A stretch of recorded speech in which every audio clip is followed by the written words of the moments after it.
Hi, everybody. My name is Paulette Pearson, and I am the Texas Homes Editor for Luxe Interiors and Design Magazine.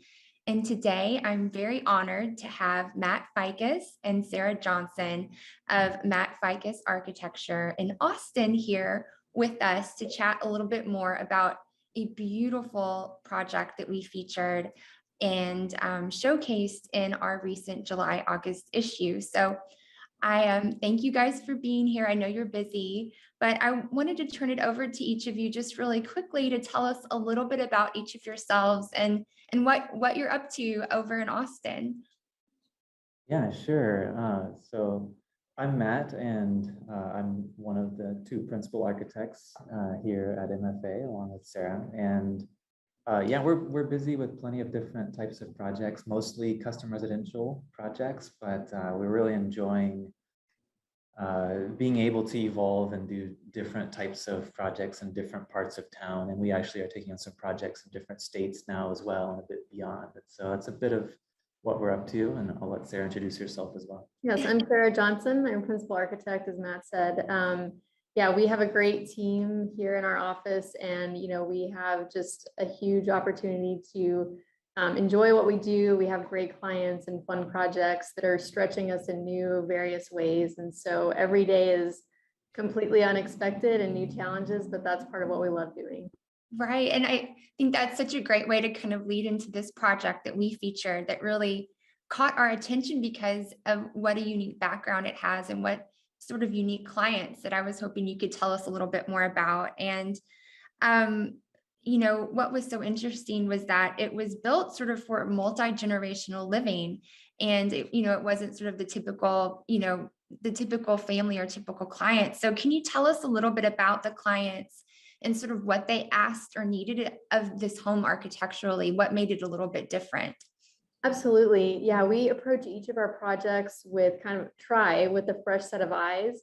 Every client has a unique living situation. There are some things that we can plug in as kind of standard go-tos for different people, but we really try to get at the heart of every client that we're working with. And this client in particular, it was actually, like you say, 3 generations. And so we met with the oldest generation, who were kind of the grandparents, and then also the parent generation. They were both in meetings. They were both providing feedback for their needs for the home and how they would function. And then there was also a young child involved that would grow into the home. And so we were balancing their needs, their privacy, times when they wanted to come together and times when they wanted to be apart, and how this would continue to evolve as they all kind of grow and age and whatnot. How did you kind of, I guess, format the home so that it kind of did all of those things that they said, in terms of, the bedrooms versus kind of the places where they did meet and kind of, hang out together? What are some of the spaces that allowed them to do that? Interestingly, we were also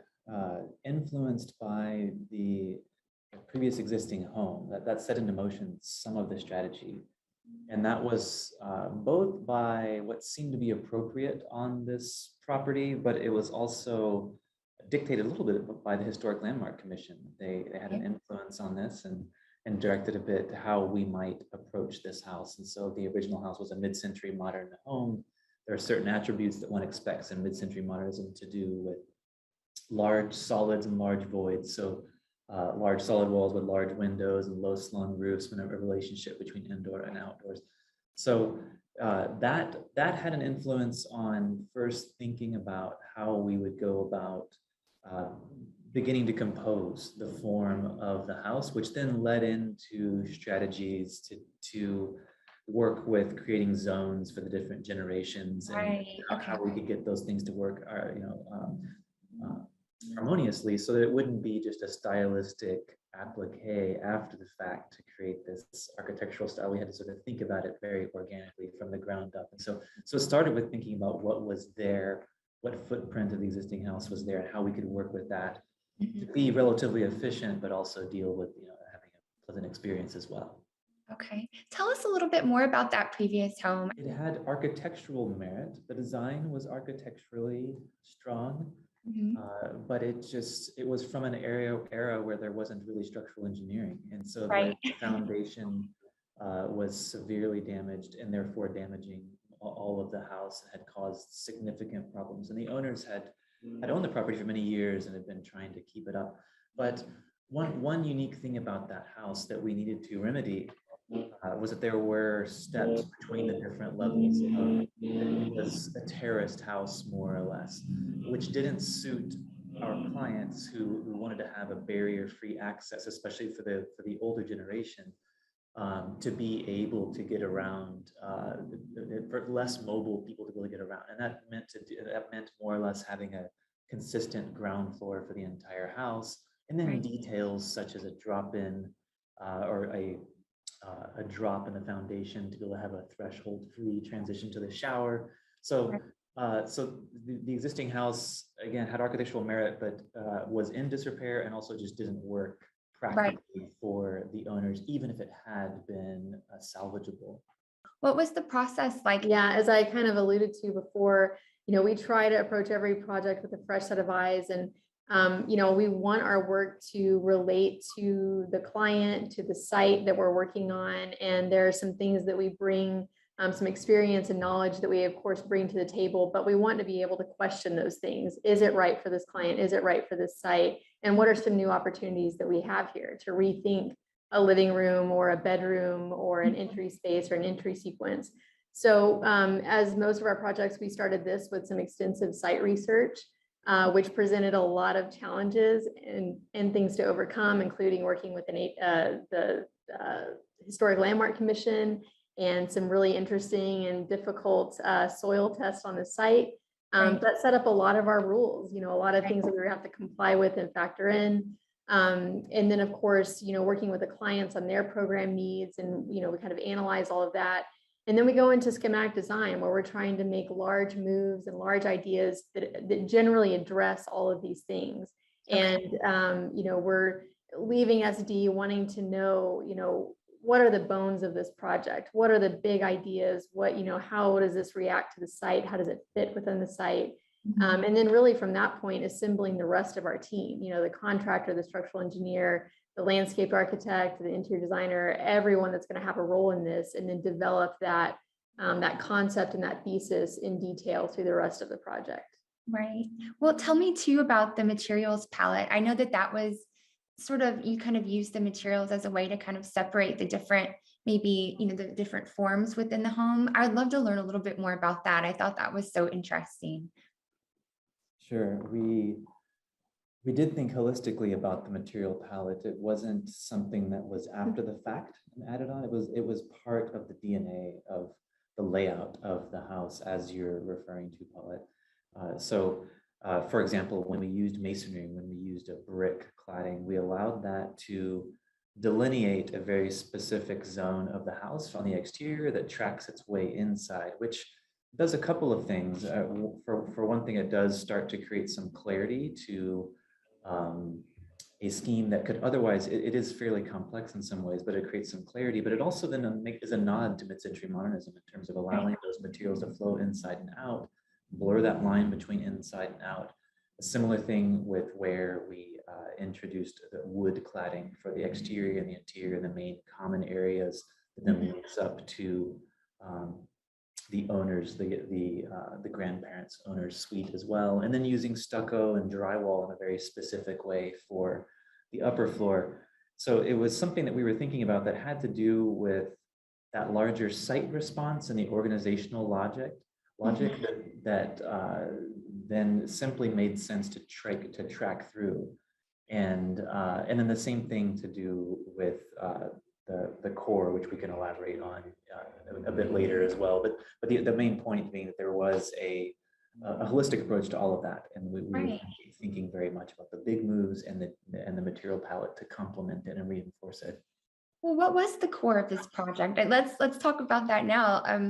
Tell us about kind of, what the core of the project was and what the purpose of kind of creating that was in your minds. Yeah, it was a way to bring all of these different zones together. We established the core, which housed, the kitchen on the main level, as a place that, that is the place where the family comes together. They have a garden on the property, they cook a lot. And so they come together. And so that's really what started it, is how do we create this special place for all of these zones to come? But that core is, it does a lot of work in the project. It actually makes its way all the way up to the main level, or to the upper level where the owner suite is. And it houses, mechanical, back of house. It works as a guiding for the circulation in the project vertically. So it does a lot of work, and our clients and really the entire project team really kind of grabbed onto that idea at a schematic design level and embraced it. And I think because of that, it is successful in that project, and kind of really being what it was conceptually at the end of the project. And so it's a big part of what it is, and how you move through the space. Right. And the kitchen is just so beautiful. It almost was an indoor outdoor, obviously, connection. I would assume that was important because there's such a great connection to those beautiful, I think they're live oak trees outside the kitchen window. So tell us a little bit more about that space, which is one of the more striking, I think, spaces in the home. I know that it's sort of a combined kitchen, and also there's a beautiful dining area that's kind of attached to it. So tell us more about, what your thoughts were and what kind of your goals were for that particular common space. Yeah, that space is really on display. Again, it's where everyone comes together. And so it needed to be a really special place. It was also needed to be a very functional kitchen. These are people who need lots of counter space to roll out dough, or to pickle things, or, to bring in fruit and vegetables from the garden and wash and clean and process those. And so it was functional. It needed to be beautiful. They spent a lot of time there. It was a way for them to enjoy the property while they were indoors and cooking. It was a way for food preparation and that kind of communal living to be on display as guests are approaching the house for maybe a dinner party. And then really just having all those spaces tie together so that, family members can be, enjoying one another's company while they're in the kitchen, or they're eating a meal, or someone's in the living room. So yeah, it's a unique kitchen that, we've never designed a kitchen quite like that, but it really fit the needs of the site and the client. As we're kind of wrapping up, I know we have a couple minutes. I'd love for each of you to kind of talk about, what you love most about this project, or kind of when looking back, what challenges you faced, or, things you're particularly proud of, or even some of your favorite elements. Maybe Matt, I'll throw it over to you, and I'd love just some final thoughts on, the project itself and what you remember the most and are kind of most proud of. Yeah, such a good question. And interestingly, we find that the biggest challenge often provides the biggest opportunity, and it gives us a chance to, as Sarah said, to stretch in different ways and innovate. And in this particular case, the slope of the property was particularly challenging. There is an extreme slope, which is a challenge, but it's also an asset. And likewise with the trees, you mentioned the trees that exist. There are some very mature, wonderful oak trees that we obviously didn't want to disrupt. And so that created a challenge to fit the square footage that we wanted to be able to fit while still allowing indoor-outdoor connections. And so working with that slope, we were able to operate in what we would call in sections, or thinking of slicing through the length of the site and organizing each of the functional elements so that they have their own special relationship to the site, whether it's the organic garden, or whether it's the more formal courtyard, or the entry sequence, or floating out in the tree canopy. Each different space has its own relationship to different parts of the site by very directly working with that slope rather than against it. Right. And so we never could have come up with an abstract idea, this is the perfect house and we'll just stamp it down on the site, but instead we had to think, what does this site offer and how do we work with that? And so that was a very big challenge, but it was incredibly rewarding because we came up with something that we never would have come up with otherwise, because we thought about all of those ingredients, all those different things, and allowed it to emerge organically from that. And that's the case with what we try to do in most of our projects, is just try to look at that and say, what are we offered here? What are our constraints? What are our opportunities? And how do we try to make the most of this? And so that's a real fun part of the process for us, to sort of see what we come up with along the way. We're building upon knowledge that we have, but also using our creative abilities to try to apply that knowledge in a specific way. So, Right. yeah, that's so we really enjoyed the slope itself leads so much to the overall functional layout and experience.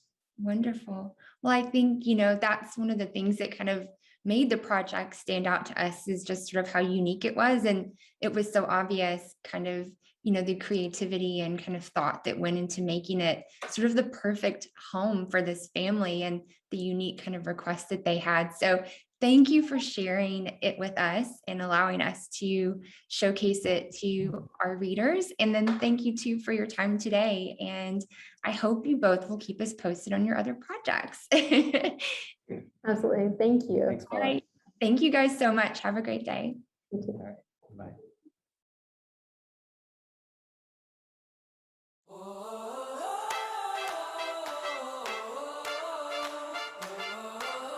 Fabrica is the interior designer's go-to source for the latest in decorative fabrics, trimmings, and wall coverings.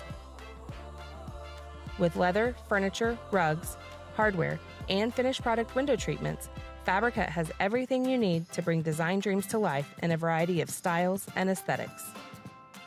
Find the fabrics you crave and more from Fabrica.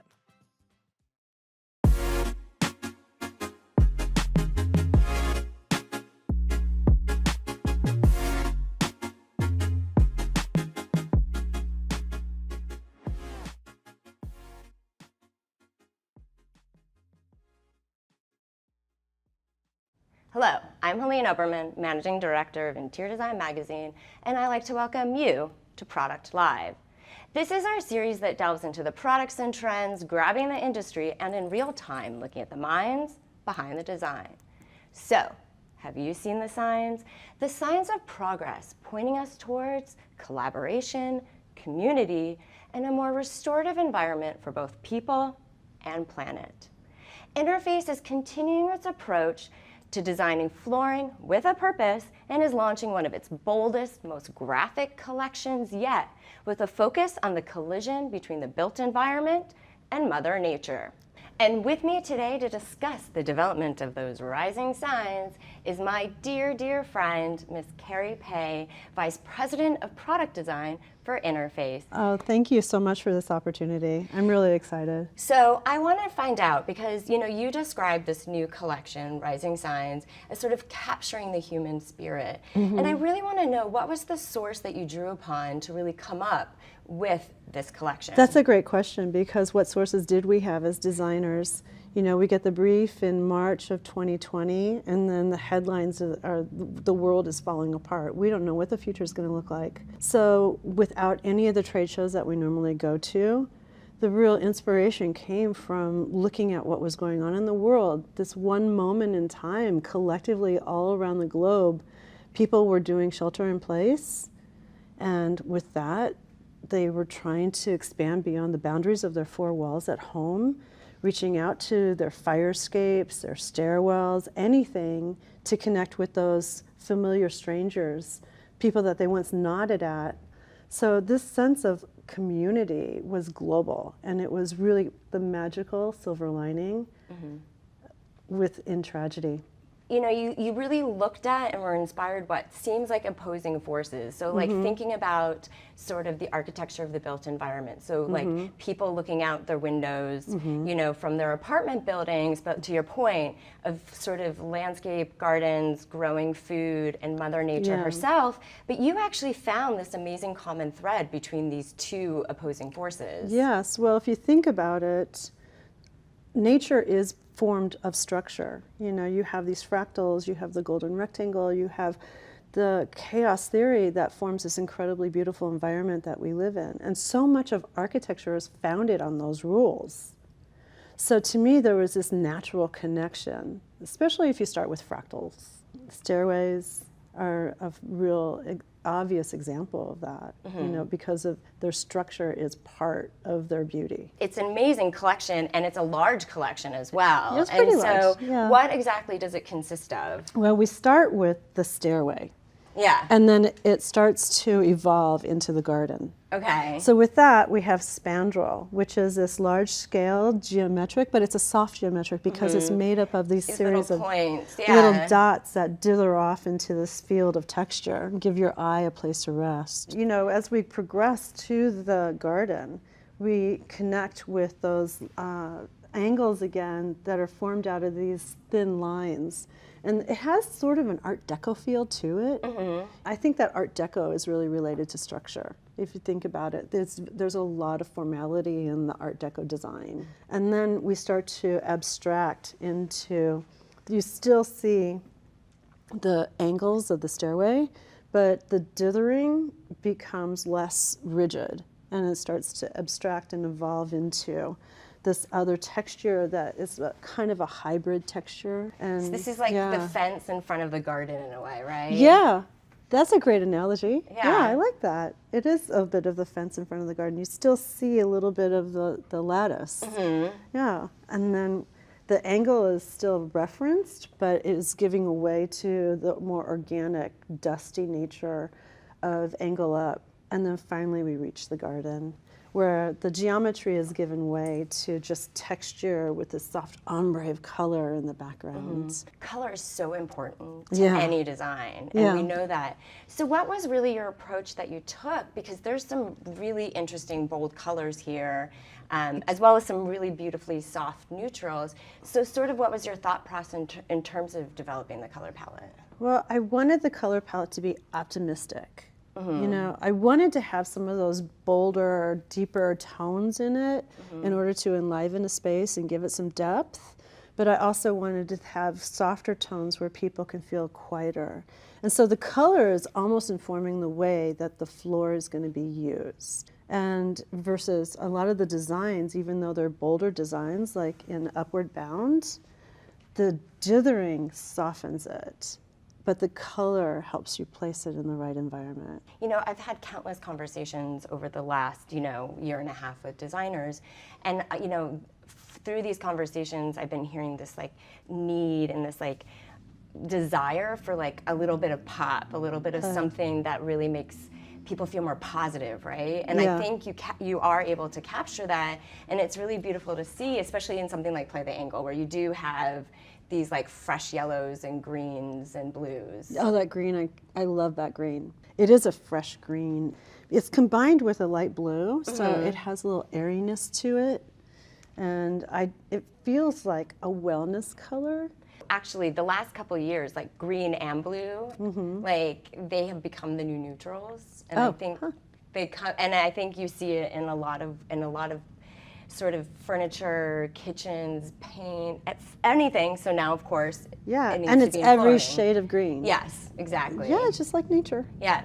Thinking about this collection, I know that you really put some thought into the fact that versatility and flexibility are so key right now in terms of how people are designing their spaces. And I think, thinking about the colors and the patterns and however someone decides that they're going to ultimately specify it, they really can make it work for any price point, for any project, for any, any environment, no matter where in the world. Yeah. When we were designing this collection, we were thinking about how the world has changed so much in that short amount of time, where rules were broken. And putting things together, you see it in fashion, what's happening in, look at Prada. It's like a cacophony of patterns and colors all on one person. And this kind of innovative thinking, out of the box thinking, we wanted our collection to reflect that. We wanted you to be able to put patterns that are geometric with patterns that are organic together. And it was brought together through this thread of color. So the palette is really what ties everything together instead of making matchy-matchy patterns. But at the same time, you really thought about the fact that Rising Signs can also work with other collections, that are in sort of the portfolio for Interface. Yeah, well, that's Interface's approach.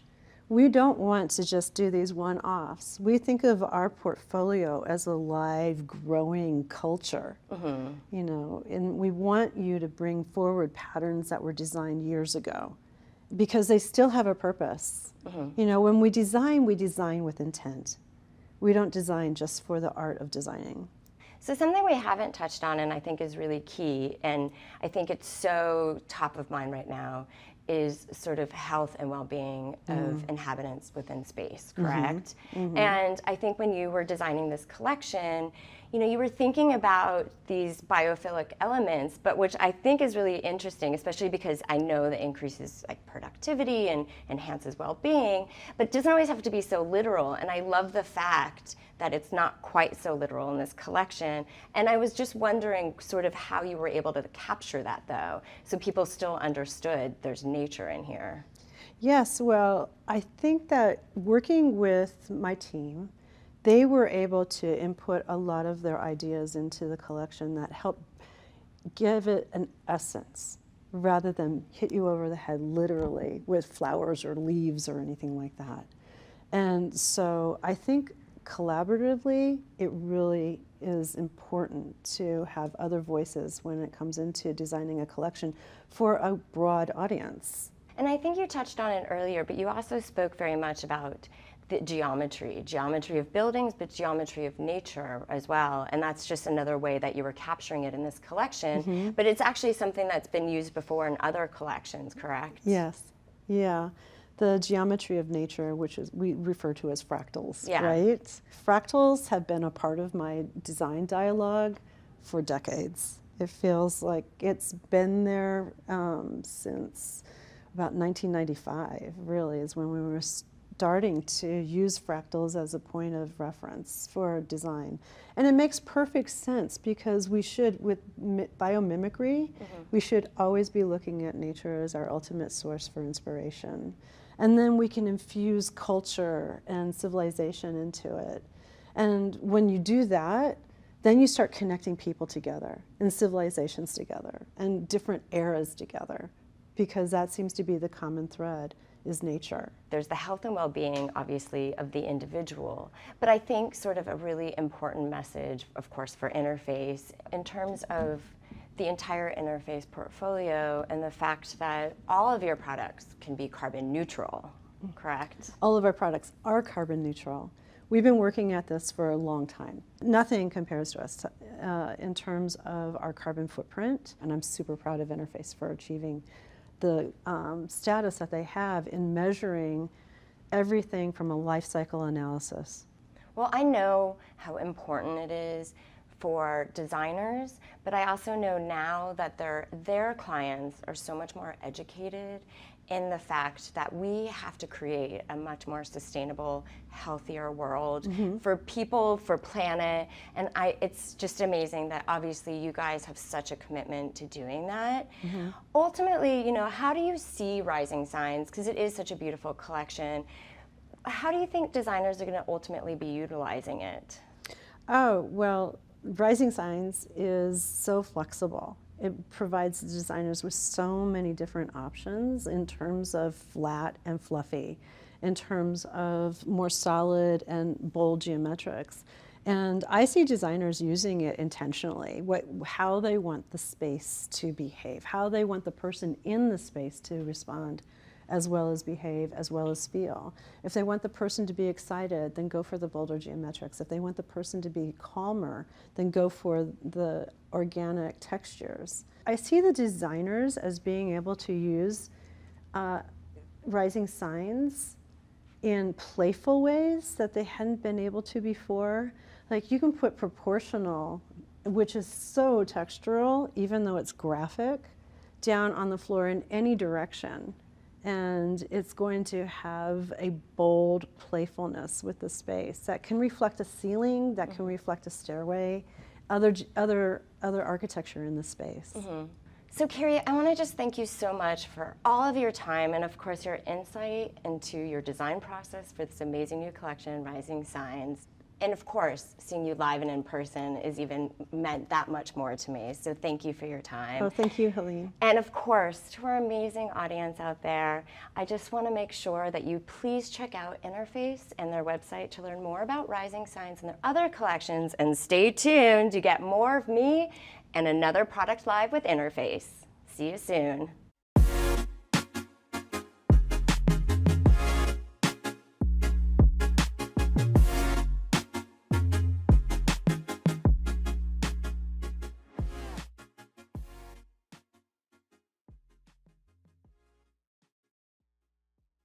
Hi there, I'm Catherine Given, Senior Style and Market Editor at Luxe Interiors and Design. Welcome to the new Statement Bathroom Takeover. Today, we are getting an exclusive look at the recently launched Anne Sachs Curated Bath Collection, which is a truly stunning assortment for the bath that brings together for the first time, very exciting, Anne Sachs, Robert, Callista, and Kohler lighting. It's so great to have everything in one place, right? I feel like it's really gonna change the way people shop and buy. And here to talk to us a little bit more about the collection and give us some background is Seth Stevens, the Chief Designer for Kohler Luxury Space, as well as Arabella Doyley, Marketing Director for Anne Sachs. Welcome to you guys. Hi. Thanks for having us. Thanks for being here. So, Seth, I'm kind of hoping you can kick it off for us and just, introduce us to the Anne Sachs Curated Bath Collection. Tell us about the concept. Yeah, absolutely. Thanks so much for having us today. Really excited to talk about this extraordinary event that's taking place. So 130 years of combined experience between Callista, Anne Sachs, Robert, and Kohler lighting. So really incredible that we're bringing to the table today 7 curated bathroom solutions that include everything from vanities, mirrors, lighting, and surfaces to the table and to our consumers today. It's pretty incredible. So, I kind of a little bit about where you began, because I know there was a lot that went into this. This is a huge undertaking. Again, congratulations to you both, because it's so beautiful. I want to hear about Inception Process, how the collection came to be. I know both of you were involved, obviously, from the very beginning. Arabella, you as well, right?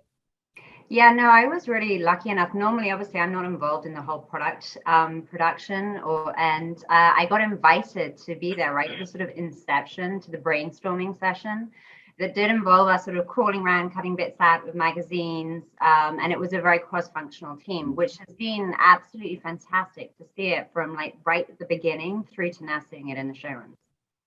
So tell us a little bit more about the process, Seth. Like, you were really working. I mean, it's a huge undertaking to have really these 4 distinct brands kind of come together. It's like a meeting of the minds, right?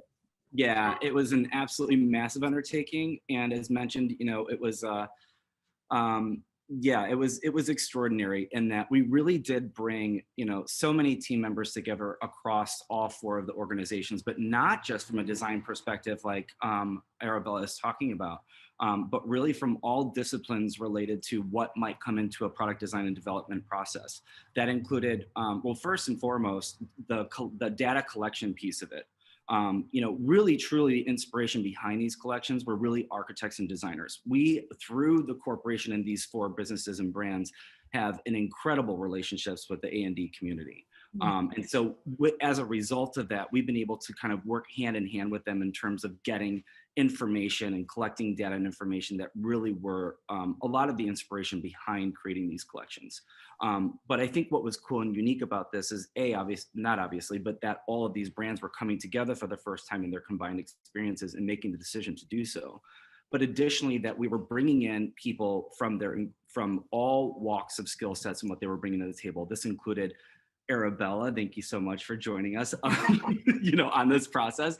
But maybe, teams that you wouldn't think that would be part of that process from the beginning, like Bella was talking about. Like we're bringing in people from marketing, from our engineering teams, which we typically do, but we're bringing them in at the very beginning of the stage, instead of after we had started the conceptual process.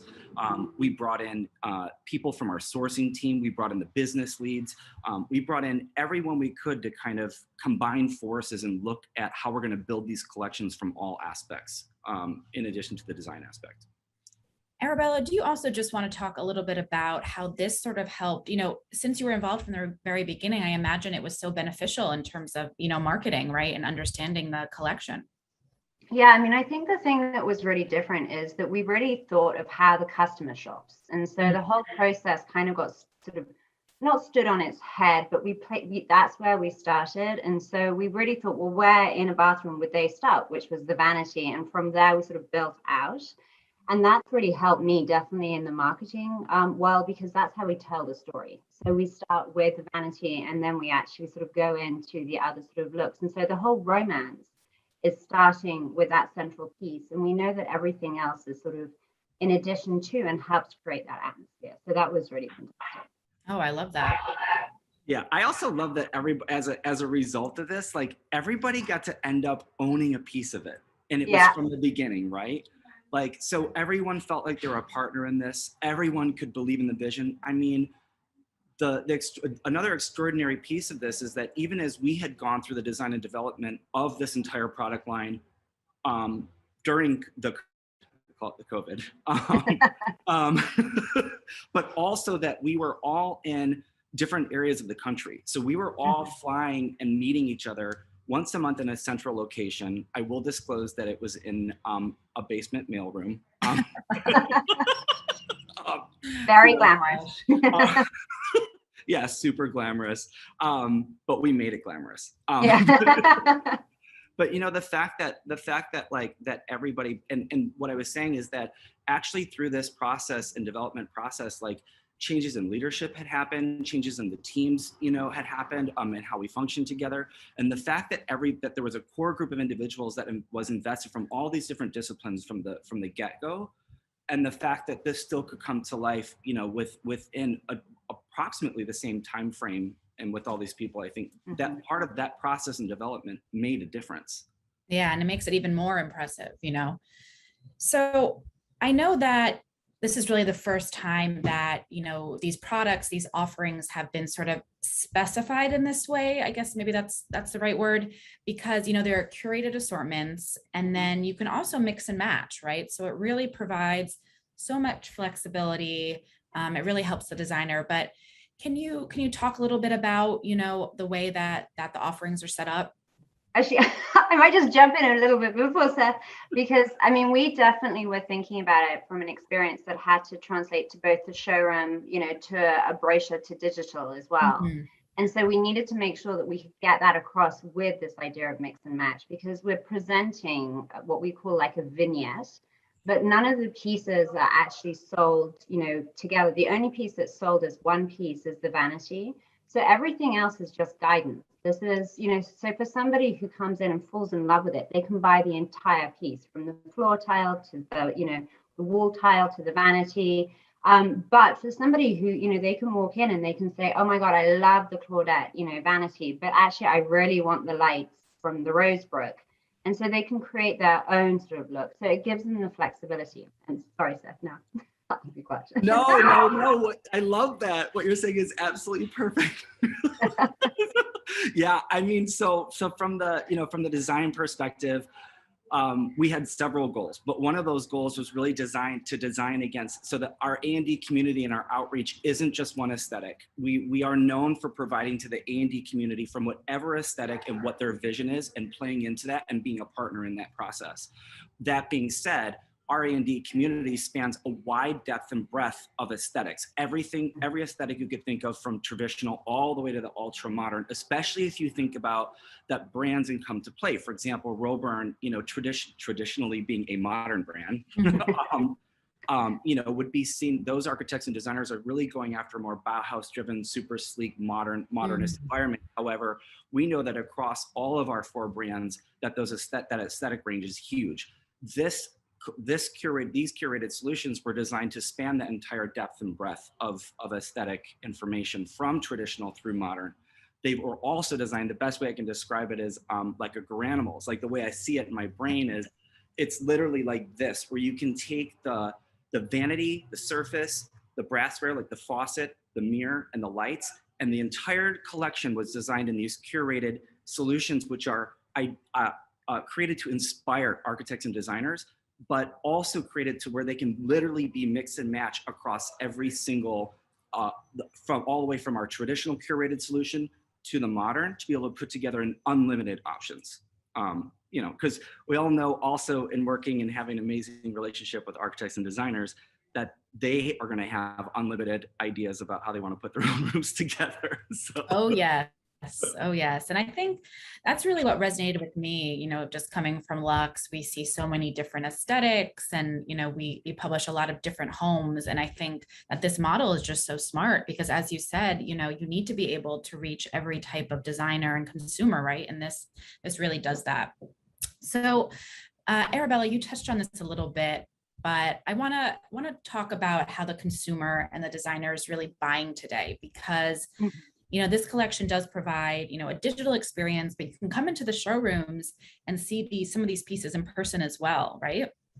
Yeah, so in our new sort of showroom model that we just launched in San Francisco, you can go in and we've got two what we're calling Vignette Galleries, one in the more sort of traditional sort of look, which is literally down one whole side. And so instead of having more formal plumbing wall that you're sort of used to seeing, we've actually installed them within an actual space. So you're seeing them how they're actually going to work and be sort of interacting with each other. So you've got like, your whole full vanity with your lights, with a shower head and the tile all set up. So you're seeing it in one complete setting.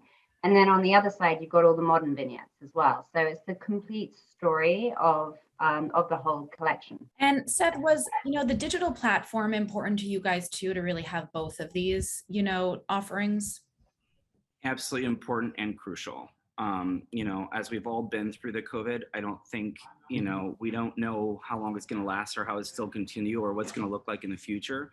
And being able to have that digital presence and be able to look at items and be able to see how they change, in relationship to their finish and what they're paired with online and in a digital format is absolutely crucial. Yes. And then as far as the in-person, purely from a design perspective, so much goes into and what we pride ourselves in the luxury, in luxury and with the luxury consumer has so much to do with attention being in the detail and also, if not more important, quality and craftsmanship. And so as amazing it is to be able to see everything digitally and build and place those items into your designs, it's equally important to be able to go still to, I'm still old school in that I still like, especially important purchases like a vanity, it's something, that's a piece that's like, it's a hero piece in the bathroom. You're not looking to replace that as frequently as a mirror light, let's face it, and for that reason, I still want to be able to go to a showroom, old school and old fashioned and like see it and see how the drawers move and understand how it's been constructed and see that attention or quality to detail that's been placed into the piece. So I completely agree. I know we're going to talk a little bit more about specific designs and products, but I do want to underscore that there are over 200 new products launching in this collection, which is staggering, is amazing. So I just want to take this opportunity for you guys to maybe touch on a few favorites or, Arabella, you mentioned obviously the vanities and the stone offerings, now, right? Yeah, I think one thing that is so perfect, as Seth, mentioned, with all the brands coming together, each is bringing their speciality area. And obviously for Anne Sachs, stone is something that we're renowned for, rightfully so. And so our stone tops, the thing that I'm constantly amazed at is like the chunkiness of them. These aren't like little thin slithers. These are really solid, beautiful, chunky stone tops. And like the curve of the detail, the edges are so exquisite. And then with some of the backslashes, I think for one of the backslashes, it's 10 inches. And then with this wonderful sort of scalloped edge, it's like really the attention to detail to take it to the next level is really there. And I think for me, obviously, I'm a bit biased because I love stone. These tops, you're always just like, they're just so tactile and delicious. You just can't stop looking at them. And Seth, I know Kohler lighting in itself is really sort of a newer launch, right? But, here there's even more. Yes, absolutely. Yes, Kohler lighting is a new launch. It was literally launched last year, was I think our first collection. What is incredible about this collection is actually for Anne Sachs is number one, it's exclusive to Anne Sachs. Everything that it's been designed and created and is sold to the Anne Sachs, exclusively to the Anne Sachs channel. But also what we had done is really amped up because it's specific to the A&D community and it's in our luxury space and portfolio of our Kohler lighting line. we've increased, the heft and the weight in the materials and the quality of materials, and looked at everything from how that lighting might be attached to a wall. You're not going to see any screws or pieces or things. Like, everything's been, expertly designed and created specifically to the NSAX platform at a more elevated level of quality. So I want to take a deep dive into, some of these specific vignettes and these, these very curated collections. I have to say my favorite is Claudette. First of all, like that bathtub. Wow. But Seth, do you want to talk to us a little bit about the inspiration for this collection? Yeah, absolutely. As we went through the process of creating all of these curated assortments, we had working names. The working name behind this one was actually Hollywood Glamour, and really the inspiration behind it was that, like, 1950s, 1960s Marilyn Monroe, Hollywood-esque, but really looking at that super classic Hollywood starlet, and what might have existed in her home, at the time, as like as a glamorous, amazing, moving star. And what we did was really look at that aesthetic and then figure out what that would look like, or how that could be translated to a little bit more modern format or today. And that's where you get like that repetition of those beautiful curved forms. The bathtub is something that has gotten a ton of attention, rightly so. It was a huge feat from our team to put together, and that was actually a really awesome example of all of our teams coming together. I mean, different from what other people might be creating from a stone tub like that. That's where we could leverage Kohler's engineering and analytics team in terms of human factors, and really that's been incorporated into that tub, for example. Arabella, I know we talked about that bathtub too, but do you have some favorite designs in this vignette? I have to say, I mean, Claudette for me is just so stunning. And I mean, we've seen, with our we've got the fluted collection within our Terrazzo Renata. So fluted for us, we know, is huge. And just seeing how it's carried through from the vanities to the tub, I absolutely love it. And offset also with the storage that this one comes with, I think is so lovely because it's so classical, and it's got the straight, hard edges, which against the softness of the fluted is this perfect sort of juxtaposition, which I absolutely love. The thing that's really unusual though about the Claudette, it actually comes in 4 stones. And so in San Francisco, we've got it in Carrera. And it looks totally different. It's like a totally different vanity. Just by having the different stone, it gives it a very different character, as does the size. So instead of this sort of grandeur, it's much more of an intimate moment. And that's one thing, the sort of the different sizes or the stone tops or the finishes give just such different characters to the vanities, which I love. Another highlight for me is Rosebrook, which I think is so charming, and it's quite feminine to me as well. Do you want to talk to us, Seth, about some of the details here? Yes, absolutely. So the working name for Rosebrook was actually our Parisian theme. So it was really based on that grandeur of classic Parisian architecture, and it really brought into form like those beautiful curved forms that were celebrated, back to like Louis XIV, for example. I think also really important, or some of the most, for that, it's really the attention to detail for me. That beautiful metal trim detail, that is literally integrated into the cabinet doors and drawers surfaces. So the level of detail and engineering that went into actually making that possible, I think, is really incredible in that piece. And then also with the curved doors, how all of that veneer has been applied on the bias. Some of those details I think are what make it really gorgeous and important. I think strike that balance between things being unique enough to understand what the work that's gone into them, but also be able to be used still in several different aesthetics and formats. Yeah, that's a great point. That how versatile it still is. Arabella, do you have any favorite pieces here? I actually love how the mere stone, which is how we shot the piece, it sort of works with the vanity. It's like the Mia stone is one of my favorite stones, and I just think it is the perfect complement to each other. So whilst obviously they're not sold together, I actually love that whole look. And then with the Versailles glass as well, it really sort of has a moment and brings all the surfaces together, which for me is just really stand out. Also, the lighting, I have to say, in this vignette is really exquisite. It just has a subtlety that's just beautiful. Beautiful, yeah.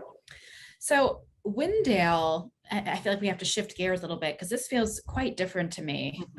Just sort of that, some of the warm wood, right? It's just so amazing how you guys really hit these different aesthetics like right on the nose. Seth, tell us a little bit about Wendell. To me, it has a bit of this like mid-century vibe, right? Yes, absolutely. We're so excited about this item. You know, we've seen so much happening from a trend perspective with mid-century and the mid-century influence, and we really wanted to create an offering, you know, to the A&D community that would represent this. But what I love about Wendell is it really also pairs beautifully with so many of the design collections that we've been working on recently with Ansex. Everything from the Barbara Berry Radius collection to the Terrazzo collections that we actually introed, 2017 actually, and how we've been building on those ever since.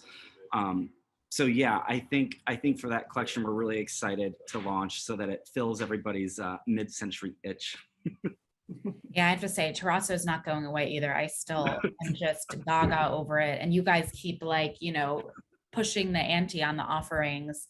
Arabella, what about you? Are you drawn to sort of the wood vanity as well? Yeah, I mean, I have to say, I love it. I mean, I love them all, but I love this one. The smaller size again is it has. I saw the smaller size, and I think it's actually our first vanity that we've sold already. Wow. And it has a different look that I kind of, if I had to choose, I might go for the smaller size. But I really love the gap. There's this lovely moment of where the legs and the top of the bottom of the vanity meet, but there's a gap. And it's sort of, you know, attention to detail of that sort of moment I really love. I'm moving on. I want to look at Alisale, which is a really beautiful design as well. Arabella and Seth, tell us a little bit about this one. So this one was very much inspired by California living. So it's got that very sort of laid back West Coast sort of chic look to it. And it's been paired with the Savoy Intro, which is a hand printed tile, which gives it, again, that sort of organic nature, which I absolutely love. The thing about the Alisale that's so unusual is actually the drawer detail. It's this sort of accordion style drawer, which has a cutout, and then the back plate is actually metal, got a metal finish, which just, you know, has like that unexpected quality, which I absolutely love. Seth, what do you love about this collection? Oh man. So, you know, this one in its working stages was called California Modern.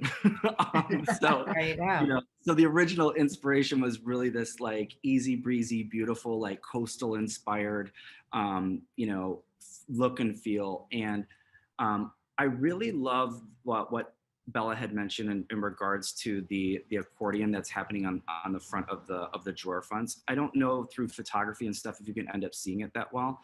Additionally, what's happening, and that might not always translate perfectly in photography, is that it actually has this beautiful metal detailing that also is where you place the fingers in when you're opening the drawer.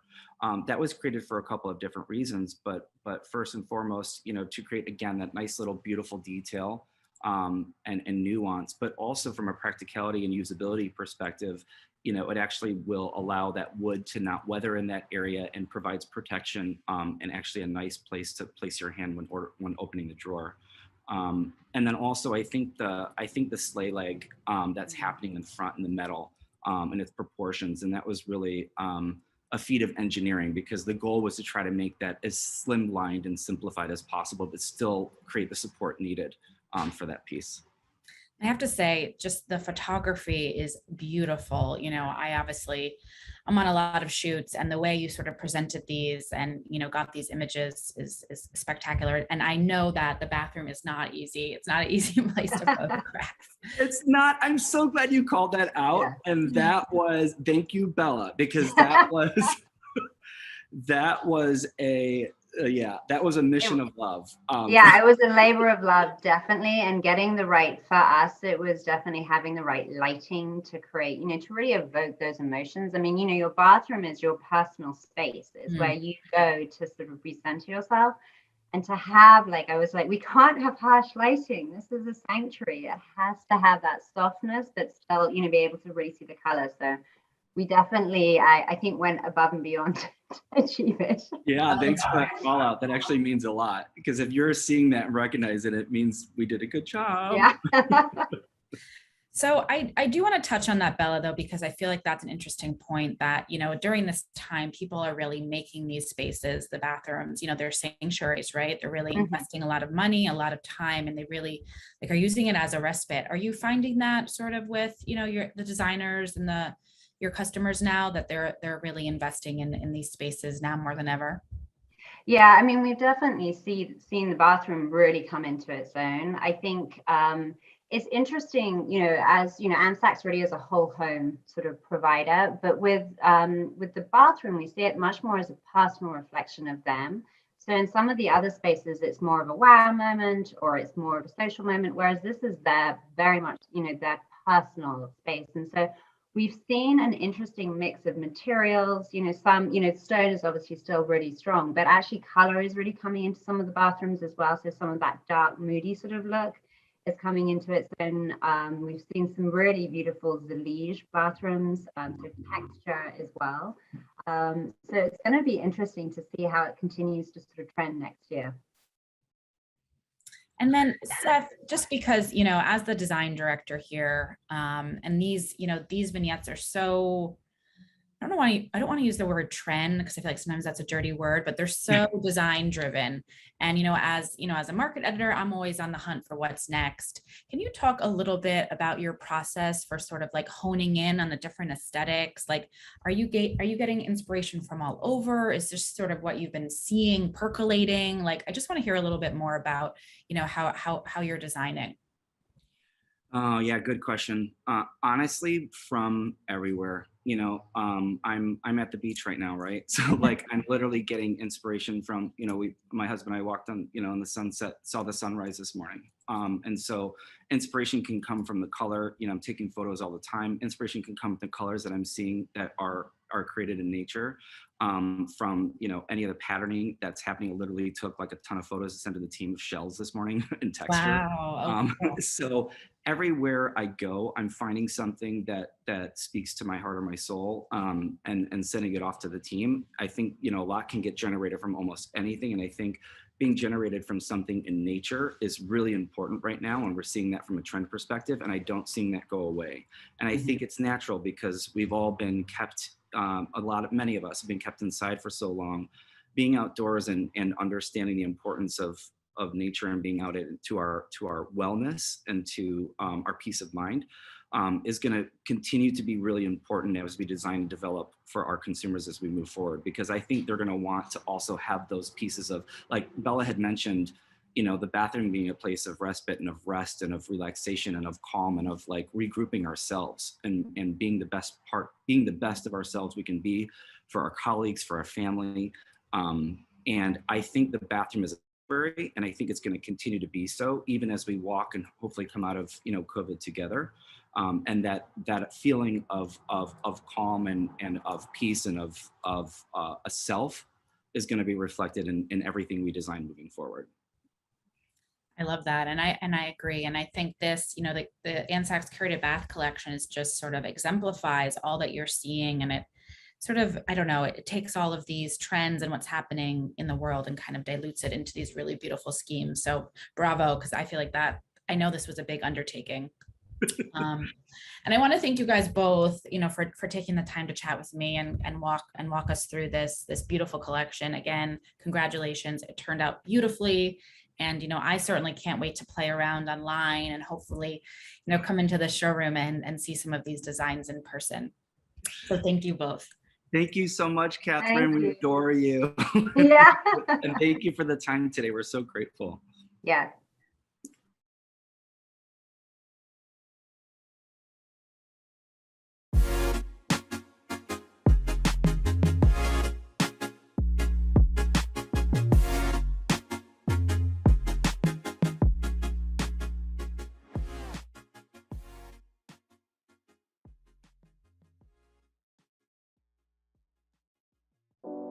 This living room was designed to be comfortably elegant, and let me explain the 3 aspects of comfort and how they play here in this room.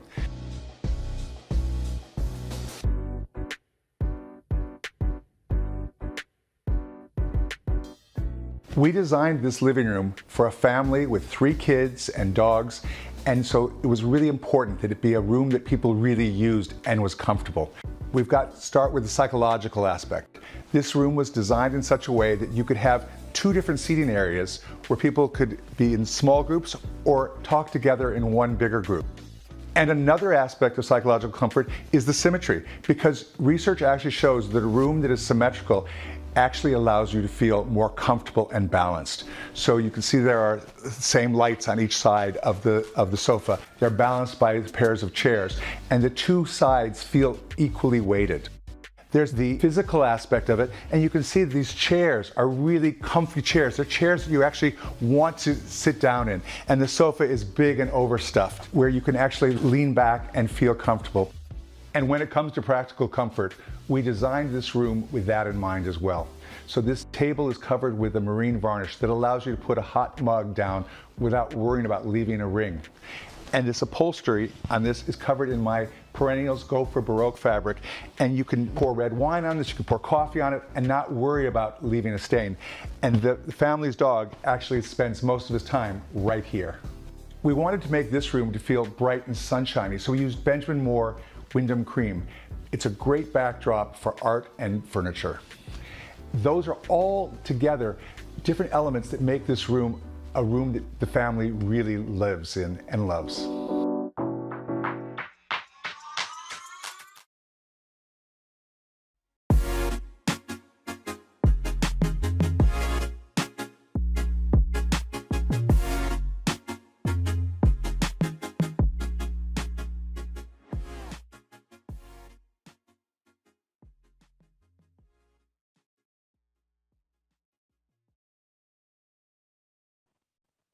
Good afternoon and welcome to Metropolis Think Tank Thursdays. I'm Tina Brennan, Vice President of Marketing at Metropolis. This is the 7th year for Metropolis's Think Tank series. It's a thought leadership program that visits top firms in key markets in North America. Today, we are very pleased to be hosted by Perkins Will from New York City. We will be addressing topics like how color choices can mitigate discrimination, designing for mental health and physical disabilities, and tactics to promote overall wellness and well-being.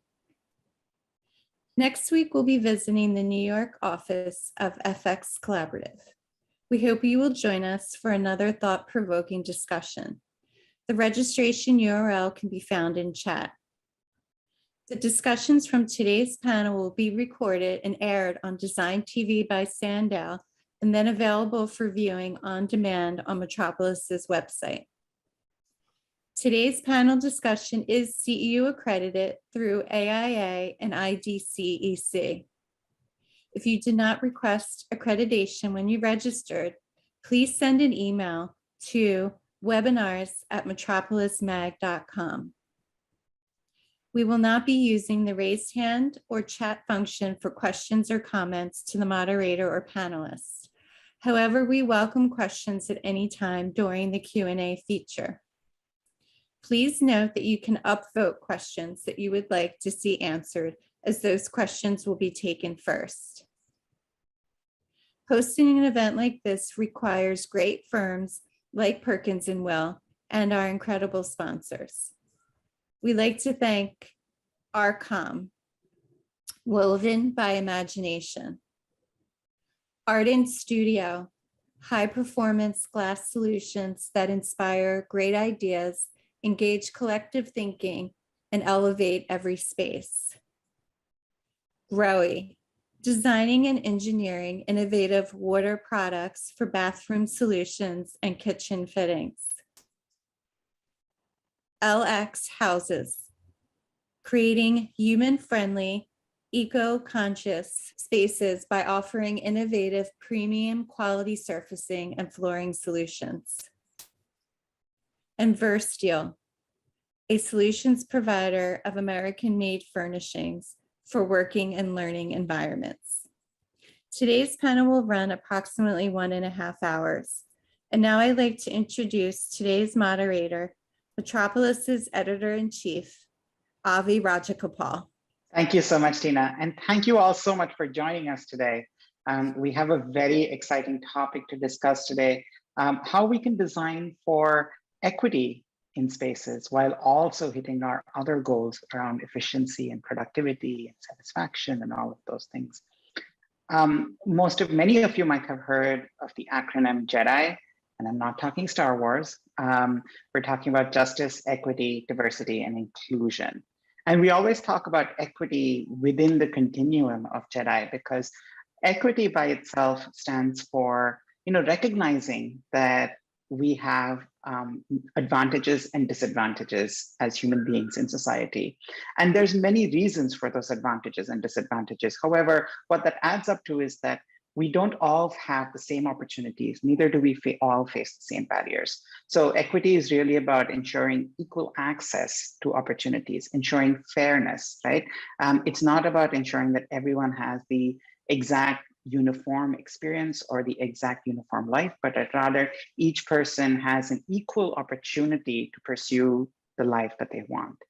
And with that, of course, we have to understand diversity, which means that we have to understand that differences do exist, and that there may be in both visible and invisible differences between us as human beings. Something that sometimes because we see our world through our own point of view, it can be hard to recognize.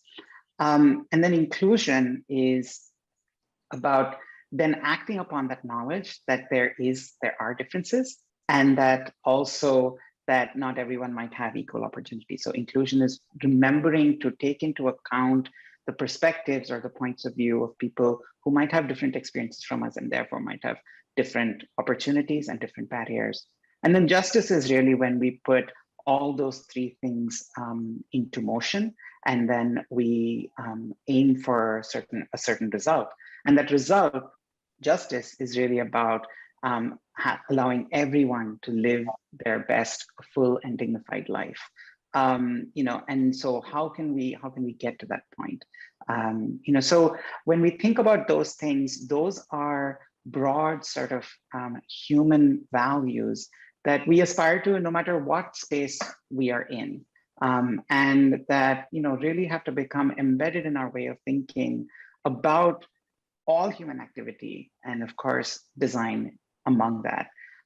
Design in particular, as we know, has great opportunity in helping people feel included or not, in including diverse perspectives or not, in removing barriers or not, and in supporting people or not, right? And so we do have that power as designers and architects to shape the built environment, shape the spaces in which most human activity occurs. Today, we have an amazing group of panelists from our host firm, Perkins Will, who represent different ways of thinking about space, but all of whom are, of course, committed to examining the notion of equity in their own work. We have with us today Brody Bain, who is a principal and heads planning and strategies at Perkins Will. Brody, it's such a pleasure to have you with us today. We also have Carolyn Barros, who is a principal for health at Perkins Will. Carolyn, such a pleasure to have you. And Jennifer Graham, who is a principal at Perkins Will. Jennifer, thank you so much for joining us today. I'd love to start with you, Jennifer. You work on a lot of different projects, but of course you work on workplace projects, corporate interiors, and I would love to know sort of where do you start? What's usually your starting point in having conversations about equity, and of course all the four concepts we spoke about on workplace projects? Great, thank you, Ravi. Yes, I thank you so much to Metropolis for inviting us here today first. But so my focus is corporate interiors. It's not that I do not have experience or exposure in other market sectors. However, workplace is my primary focus within the corporate environment. So when I'm going to start, assuming that we are talking about a project for a client that exists at this point. So we know that projects start with a client's business goals and program. That's the basic starting point. But with corporate clients, it typically starts with a predetermined population of people. You might hear this again, but we are not influencing when we first get a project who is working within the space specifically.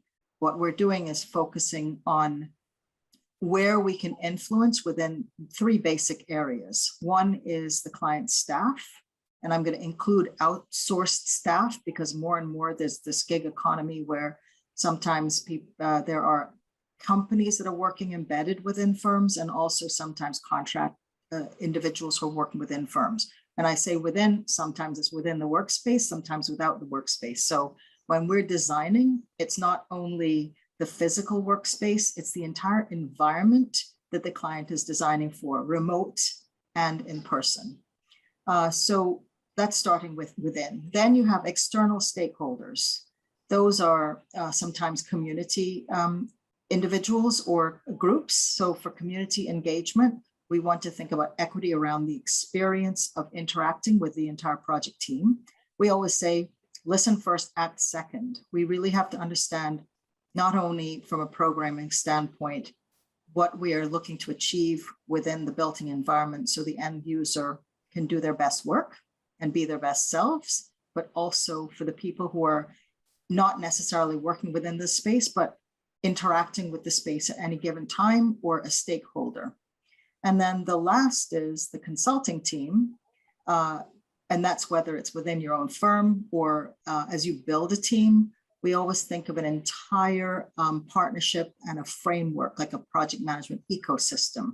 And then this ecosystem is where we always approach the project with a unified leadership approach, which includes the client, the stakeholders, the project team, and then ensuring that communication through all of those different categories, that it's on an equitable standpoint. And when you think of trying to onboard people on a team, you have to, it's a learning experience, right? So you want to ensure that that experience is made as equitable as possible. And I'm going to make an example. For example, if you are working with a community center, as just an example, within a project, and there is a stakeholder community out that basically is interfacing within that center, everyone may not have the same access, for example, to Zoom. They may not have the same level of Wi-Fi. They may not have the same access to the platform.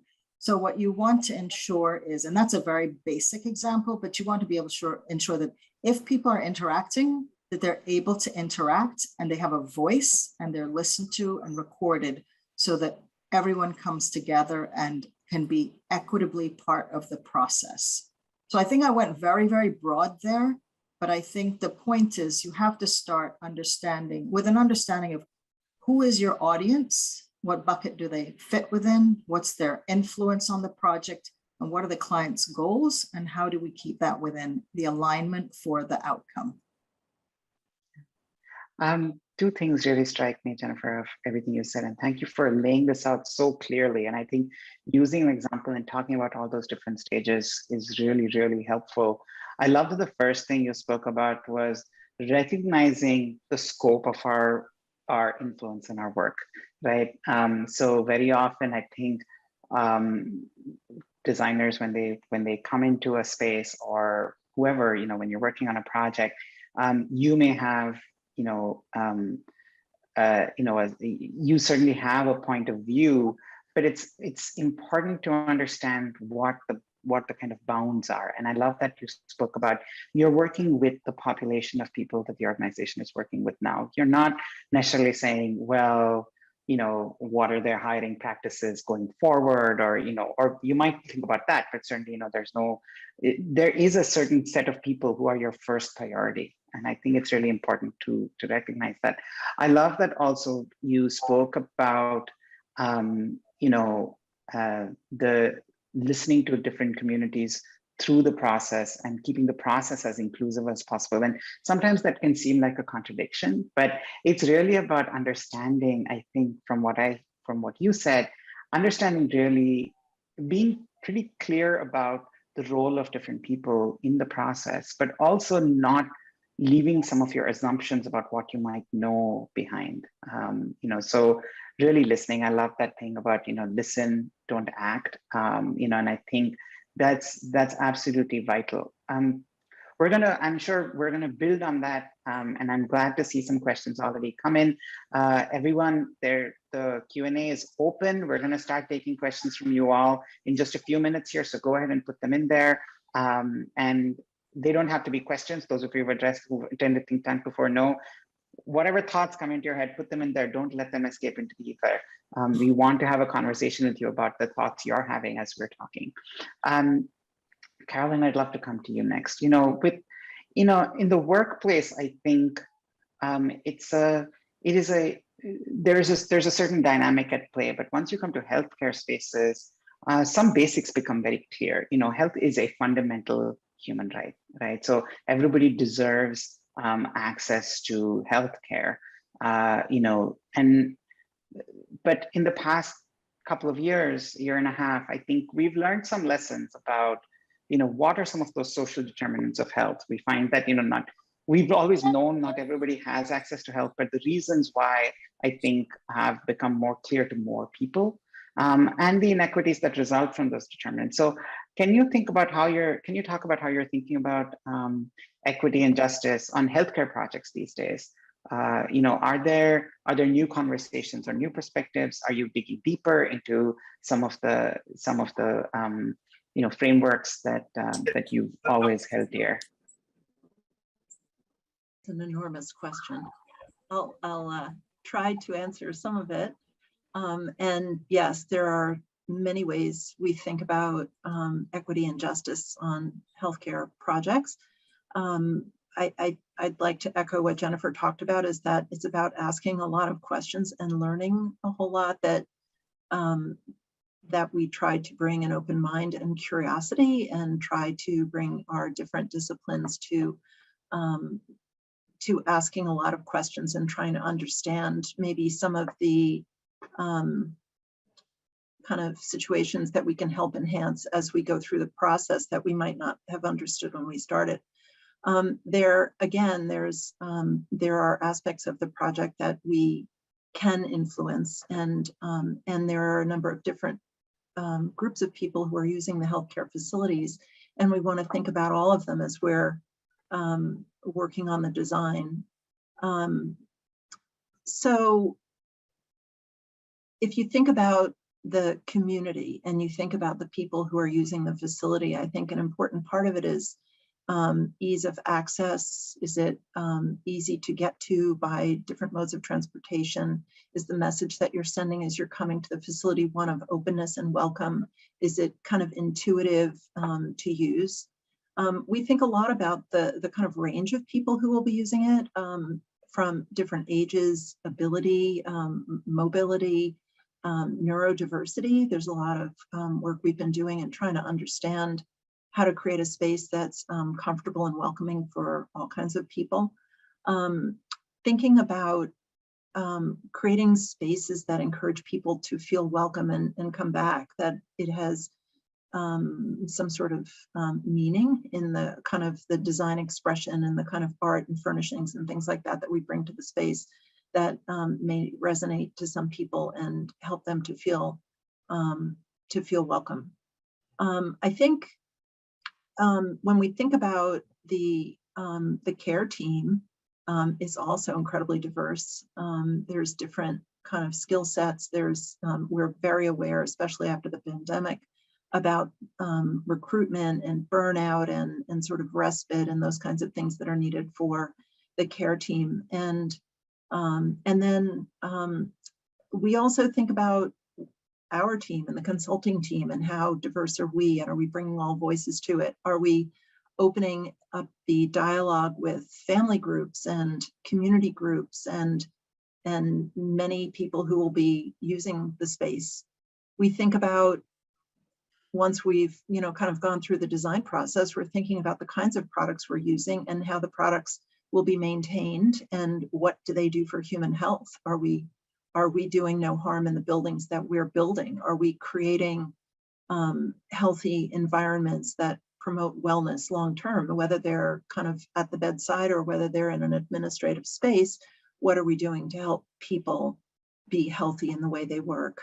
And then, there's another aspect of it. And one of our clients recently just fully exceeded their state requirements for small business MBE, WBE participation. And it was through a very proactive sort of system of awarding work with a requirement for teaming up with local smaller businesses and creating mentoring and kind of enhancing the community as a larger institution is built. And so what are you doing to kind of fortify the local community as you move forward and help them economically as well? So, I mean, those are just some examples from how we think about space to how we think about building the space as well. I absolutely love that, Carolyn. Thank you so much. I mean, it's thinking about the end experience, but also thinking about the process through which you get there. That's absolutely so vital. And I love that you brought up, the design teams and the build teams and all the people involved in the project and the economic sort of impact. I think the two things I'd love to call out is one, that economic impact, understanding that the decisions we make, the way we constitute our teams, the way we become part of larger teams may have economic impacts or can have economic impacts in a positive way on local communities and on stakeholders and a whole bunch of people. And so it's really important to kind of keep that in mind. And there's that we were thrilled to see so many projects in recent years start to cite their tracking around the small or minority owned or women owned businesses that are part of their teams as part of their reporting on sustainability. So I think that's an absolutely welcome trend. The second great sort of tool for equity that you spoke about is health. And I know well-being and wellness, not as just expressed through the care that's given in the healthcare spaces you design, but as embodied in the spaces themselves through material choice, through choice of siting and program and all the other amazing things that designers and architects can influence. And so I think that's those two frameworks, like looking at economy and looking at well-being or wellness and health, are just such great sort of lenses to help us expand our notion of what we can influence in terms of creating more just spaces. So thank you so much for that, Carolyn. Brody, I'd love to bring you in here. How should we be thinking about, we've talked about, at the level of interiors, at the level of buildings, but what should we be thinking about in order to hit our goals around equity or justice at a neighborhood scale or a campus scale or an urban scale?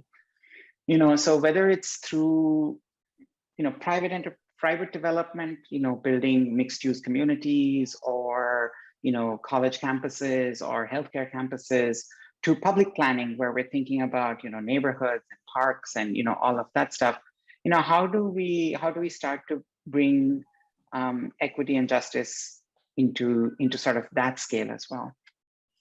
Sure, happy to answer that. It's been a super interesting question to ponder. And I would say, when we're working at different scales, when we're jumping scales, the environments are very different, but often the issues are really the same.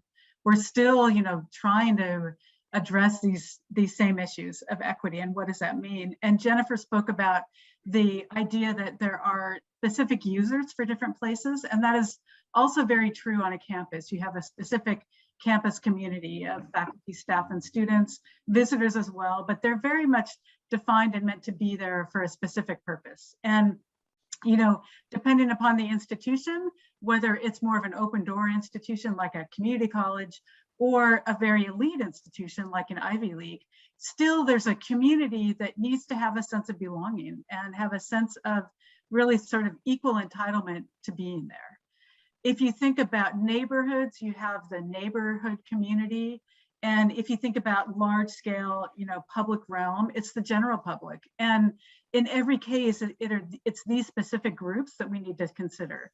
And I would say this whole issue that you talked about equity versus equality is something that we just can't forget. It's the idea of really equal access to resources and equal entitlement to have the same outcome. So on a campus community, for example, you know, and probably any work environment, people are there to do their best work. They're there to either, you know, create and contribute to human knowledge and create new discoveries, or they're there to learn and sort of take themselves in a specific direction in life. And in every case, even if you're a staff member, you're there to support the institution, and the institution has a very specific mission. So depending upon the mission, the physical environment should be there really to support it. The idea of facilities is rooted in the word facilitate. And that's really, when we think about facilities, that's what we're doing, is we're facilitating all these great things that need to happen in organizations or institutions. As a team, a design team, it's really critical to come to a design problem and remember that we only have our own narrow point of view, our own narrow set of experiences. So in some ways, the three of us talked about this yesterday, that because of that, there's inherently no expert in this issue of equity, because nobody has a real understanding of everybody's experience and everybody's challenges. I think one of the things for teams that can be helpful is, and what we've done in planning, is to think about things like cultural competence. You know, what is cultural competence, and where do we sit as individuals in that spectrum of our own levels of cultural competence? What are the axes of dominance and oppression? There's this really amazing diagram that we've referenced that looks at all the different axes that the people can stack up on, whether they're in a dominant position or an oppressed position. And that can be, you know, all the typical things like ableism and disableism, you know, people of color, white people, male, female. But then there are things that we often don't think about, like maybe attractiveness or fertility, things that are very much sort of in the undercurrents of our society. So I think that idea that as a design team, if we recognize sort of these undercurrents, that they really do exist, and take ourselves out of where we're coming from and try to think about the world from that perspective. And then lastly, you know, key is really outreach and engagement. And as Carolyn and Jennifer spoke to, it's about, you know, we like to say big ears, small egos. It's about really thinking and listening, and that's where we can start to understand what people's real experiences are. And that happens at all scales. So I hope that answered your question. I love that big ears and small ego. That's really great. And the matrix of domination, axes of domination, or axes of oppression is a great tool. Folks, you can find different models of that pretty easily online. You know, but it really helps to, I think, in what you're saying, you know, putting that together, Brody, with what you were talking about, sort of, you know, the user, the specific users for the specific communities for specific spaces, or rather different communities have different roles vis-a-vis any space. You know, some people are users, some people are outsiders, some people face economic impacts from the creation of that space. So there's many people involved in a space. And I think one of the interesting things about the axes that you spoke about is that it recognizes also that domination or oppression, however you want, whichever angle you want to take on that, is also very contextual. And, you know, that there may be, you know, different perspectives on that, given a situation, given any person's positionality vis-a-vis a space, and given their role vis-a-vis that space. You know, so, you know, I think that's really important. Thank you so much for laying that out, because I think we needed that sort of, you know, zoomed out view here. We're seeing some questions come in here and some comments as well. Thank you so much, folks. I'm going to take that in a minute. I just have one last thing I'd like to ask our panelists before we move into kind of engaging with that discussion with everyone in the audience here today, which is, you know, you all spoke about the tools and perspectives that you're using today in your work. And I think that's really useful and important. Can we can you attempt to tell us about some of the things where we still have work to do, things that, areas where, the tools or the answers or the frameworks aren't really clear in terms of how we think about justice, equity, diversity, and inclusion. So any thoughts on that would be great. I'm happy to start. So again, I go back to the same framework within the client's realm, within the project and stakeholder realm, and then within our realm as professionals. So it's very interesting within the client realm when we talk about a predetermined population. In some projects, we are asked by our clients, and we work with the talent managers and HR because they have aspirations to live up to their new ESG policies, which often include diversity and inclusion.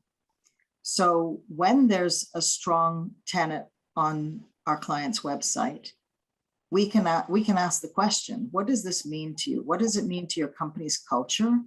Are you looking to expand diversity inclusion? And we can confidently say diversity brings innovation. It's good for business. So it's very within our right or within our purview to try to understand what the client's goals are. The difficult part is then, how do you measure that? So if a client says, well, I'd like to see how space can be manifested so that it encourages more people to want to work here and the best talent to work here. And we'd love to attract this diverse this pool of talent.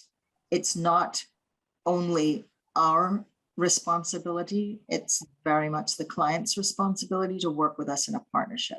That's a very difficult place to be as a designer. But when you think about it, that's really what we can do, is listen and manifest it. And then hopefully one day there'll be metrics where people start tracking.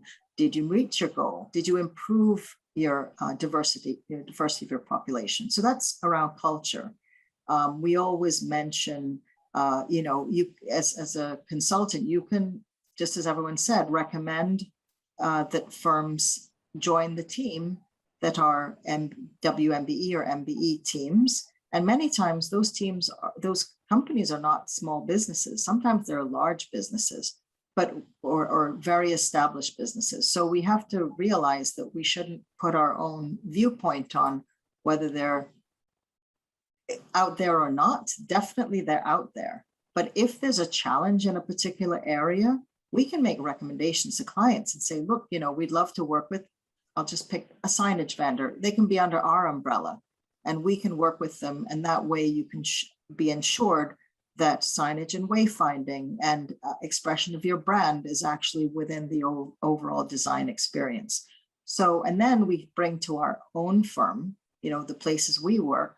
You can look at the website, you can be out in the market, you can see, are there people who look diverse where you want to work?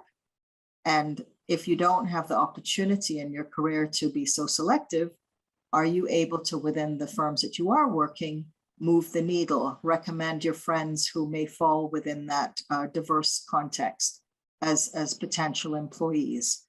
Just encourage a little more of an outgoing. And I have to say very honestly, I was in that position. I've been doing this for over 35 years. So when I came into firms originally, I was the only one, not only the only female project manager, I definitely was the only person of color. And then as we moved into the 80s, there was more diversity, but there were very, very, very few brown and Black people early on in my career, in my experience. So I think we have to look at our experiences and start within our communities and then see where we can grow that circle. Mm-hmm. I would just add to that. I think there is just still so much unknown. And one of the things that I think we all are really anxious to develop a better understanding of is, the outreach and engagement is really important, and understanding people's experiences and their challenges and their needs, all really important to the process. But what does it mean from the physical environment's point of view? And sometimes it's hard to know what is the physical solution.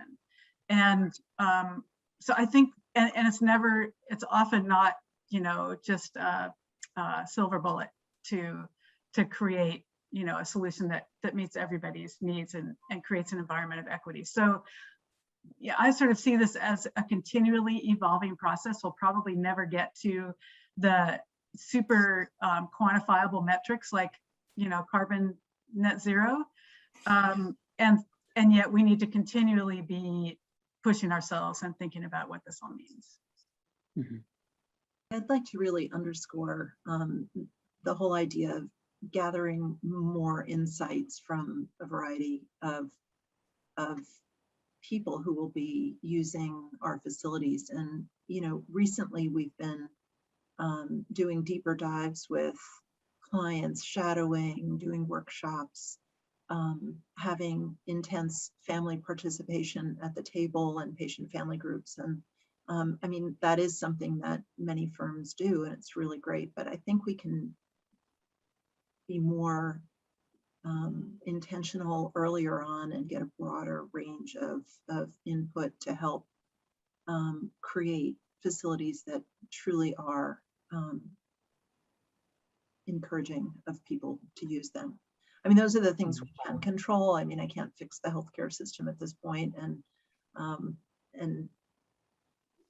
think about where facilities might be located, what kinds of things we can do to promote an understanding and gain trust and convey information and provide education for people when we do build the facility, so that people are more empowered to take control of their own well-being.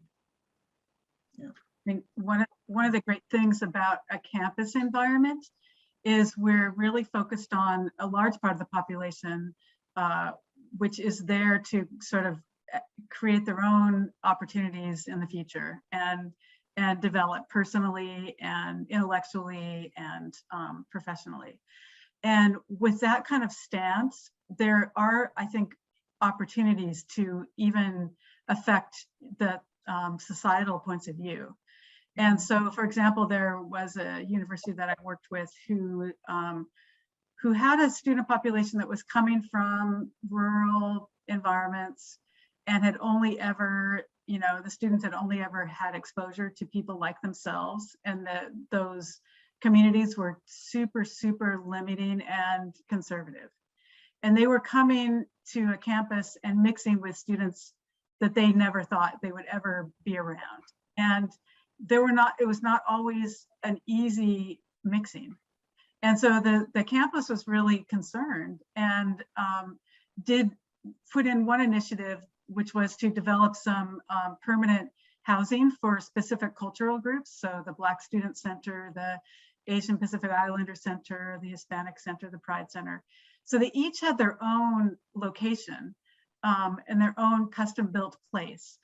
But what came across in our minds was that that's all really important. It's important for people to have a place to go and share their challenges with people that have similar backgrounds and similar issues that they're trying to overcome. But it doesn't do anything to increase empathy and understanding across groups. And so that was one of the key pieces of our solution, was to really start to develop and activate more neutral spaces where people, because this campus was really lacking in parts of, in places for people to just come and all be together. So this idea of, I think you can, one benefit of doing higher ed work is you really can feel, at least, that you have an opportunity to make a difference in the future lives of people and their own potential attitudes. Bertie, you referenced climate work and net zero earlier when you were talking about metrics, and that's another place where I think when as Metropolis, when we look at education projects, especially education projects that have a sustainability achievement, we look at them differently just because of what you're saying, that higher education spaces have this special role in terms of having a real and direct influence in how the future of society is shaped. And I think all spaces have that capacity, certainly, but I think higher education is specifically designed for that role, and so I think it's kind of a special category among all the different types of spaces we're talking about today. Thank you all so much for for sharing so honestly and generously here. I think, you know, there's so much in what you've all said, and we're gonna dive a little deeper. Everyone, I see some discussions already shaping up in Q&A. Please keep those questions coming. Before we move forward, I'm going to take a small detour and tell you that we're going to put up another polling question here on the screen in just a second. If you don't mind, please take a couple of seconds to respond to it. We're always gathering insights in terms of how you know, the design professions are shifting and changing. So please, if you can respond to that, that would be great. It's a COVID related, or rather COVID economy related question. So let us know. A quick thank you to Perkins and Will for bringing us together, and to all our amazing panelists, each of you leaders in what you do, for joining today's discussion. Thank you also to our sponsors, Arcom, Arden Studio, Crowe, LX Houses, and Versatility for making today's discussion possible. Thanks across for everyone in the audience who's joined us and listening to us. I'm going to bring up Dylan's question first, and this is reiterating something we've talked about before. There's so many strands in what you all just said. I'm sure we're going to come back to them and pick them up as we move along. But Dylan asks, I find that education around equity versus equality has been vital to framing some of the challenges we approach with our design solutions, whether that's self-education for designers or educating friends, colleagues, and clients. Can the panel talk about the tools and methods they use to eliminate the differences between equity and equality? And he says, you know, I know this has been addressed a couple of times already, but if there's any further thoughts, I think it's worth talking about. And I think this is often people's first sort of stumbling block when they're thinking about equity. And I feel like it's also sometimes the first sort of defensive mechanism that people throw up, you know, well, anybody can come and do this in our space, you know, so it is equitable, right? And, you know, not understanding that, you know, our understanding of anybody and can be different. Anyway, so can we talk about equity versus equality for a few minutes, please? I guess I can add just a couple things. So this whole issue, I think it really comes down to remembering that it should be about equal access to resources and equal access to, you know, if we're talking about a workplace, to the opportunity to do your best work. If we're talking about a campus environment, the opportunity to do your best work, no matter what you're doing. And I think if we come at it from that perspective, then we maybe can avoid this idea that everybody needs the same, perhaps the same, like I'm a left-handed person. It doesn't, you know, the tablet arms with the right-handed tablets never really work. So that's just an example. You know, you give a person a desk, but it's not necessarily the best solution. Very, very minor example. But I think just, and then from a campus point of view, and I think it's probably true everywhere, we're really trying to create a sense of community and collegiality and collaboration. That's the way that we do work now and the way that we learn. And so you can't really have that happening at its best level until there's a sense of belonging, until everybody feels like they, again, are equally entitled to be there. And so what does it take to have somebody feel that way? And one of the things that we've done is actually go out and ask people specifically, do you feel like you belong here? And if you don't feel you belong, what are the barriers? So I think asking some of those really targeted questions can be super insightful, and just really trying to get at the core of what are we, why do we need an equitable environment? What are we trying to create here? And then asking a targeted question to see if we're really allowing for that outcome that we're looking for. Mm-hmm. And I can give a couple of examples of what we think about in terms of making somebody comfortable and helping them to navigate through a healthcare environment without stress or added stress, because you're already stressed and it's really stress, you know, vulnerable time for many people. But for example, if somebody is on the neurodiverse spectrum and they're coming to a children's hospital and the whole lobby is really kind of noisy and overwhelming and lots of glare and echoes and visual stimulation, I mean, that is just one example of something that you're doing to cause distress to somebody that you're trying to encourage to come into the space and have this ability to be cared for. So if you know, some of the things that we learned from patient family advocacy conversations are about a parent bringing a full-grown child who is incapacitated in, and how do they care for them? How do they use the restrooms? How do they use, what if they're in, say, diapers, for an example? Like, what, you know, you can't use a little plastic thing hanging on the wall. What do you do to help support a family like that? Or for the care team, and how can you facilitate places where people have that safe space to be able to have honest conversations with each other, so that nothing falls through the cracks and they're not intimidated, and they're able to speak up with some important knowledge to a patient's care or a family member being involved in the conversation around care with a caregiver. How can we look to break down barriers all over the place to just help people have access? Carolyn, you really hit the nail on the head, talking about environment and how environment affects diverse people.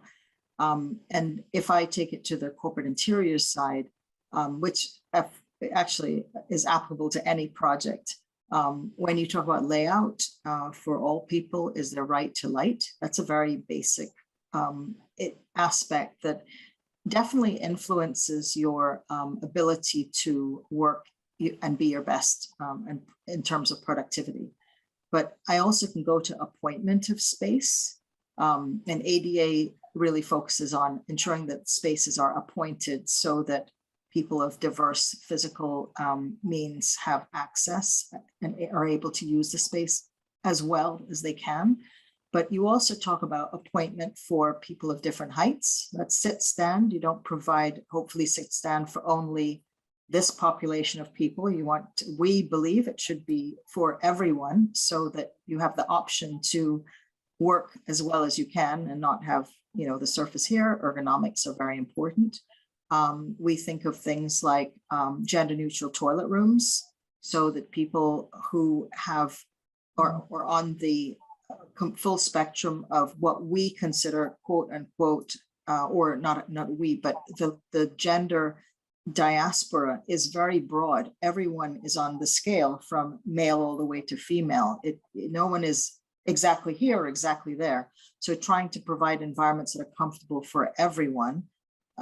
People of size, tall, short, larger, slimmer, having chairs that are the same brand, because it's important from a brand standpoint and from an operation standpoint, but are of different sizes, so people are comfortable sitting in the chair they're working in.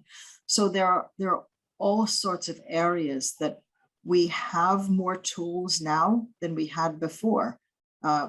Carolyn and others have brought up material health. It's not just, was that chair manufactured in the US? What's the chain of custody on that chair? What's in all the components? Was it built exploiting people in a particular region? We are not just designing in the United States. When you design, you're touching the entire globe. So I think it's always understand that we have to start with planet and then move all the way down to communities, people, projects.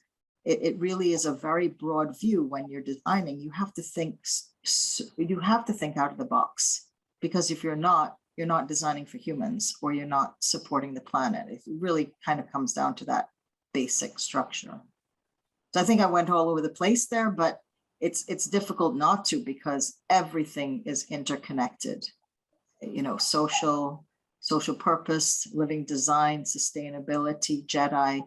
You really can't separate them. They are so intertwined and interconnected. I mean, you can think about, I mean, just a small detail to add on to that, but not a small detail. Think about the kind of maintenance of materials and what is it doing to the population that is actually doing the work to maintain the product? And do you really have to specify something that is going to require some sort of toxic process to the person who's exposed to that and who typically is maintaining the space? And you really need to think about that as well. What is the long-term impact?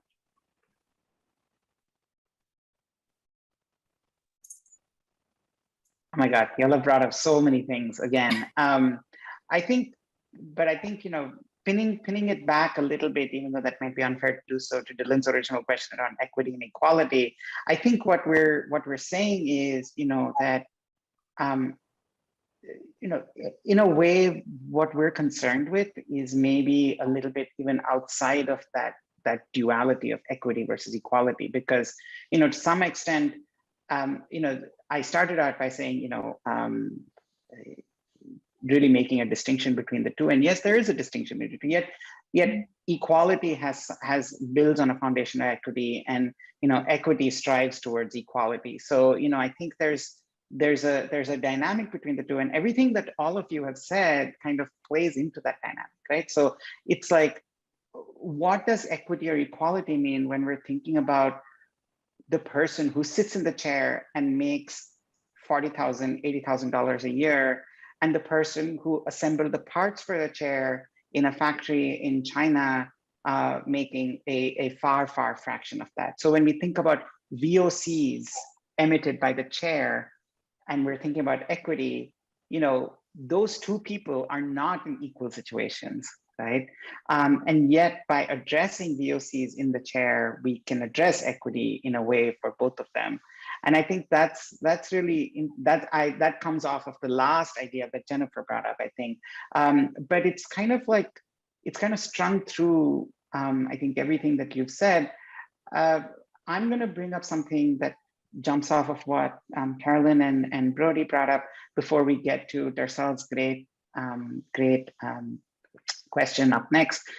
Is, you know, sometimes I see in some places the solution, quote unquote, being stated as you have to create something for everyone in a space.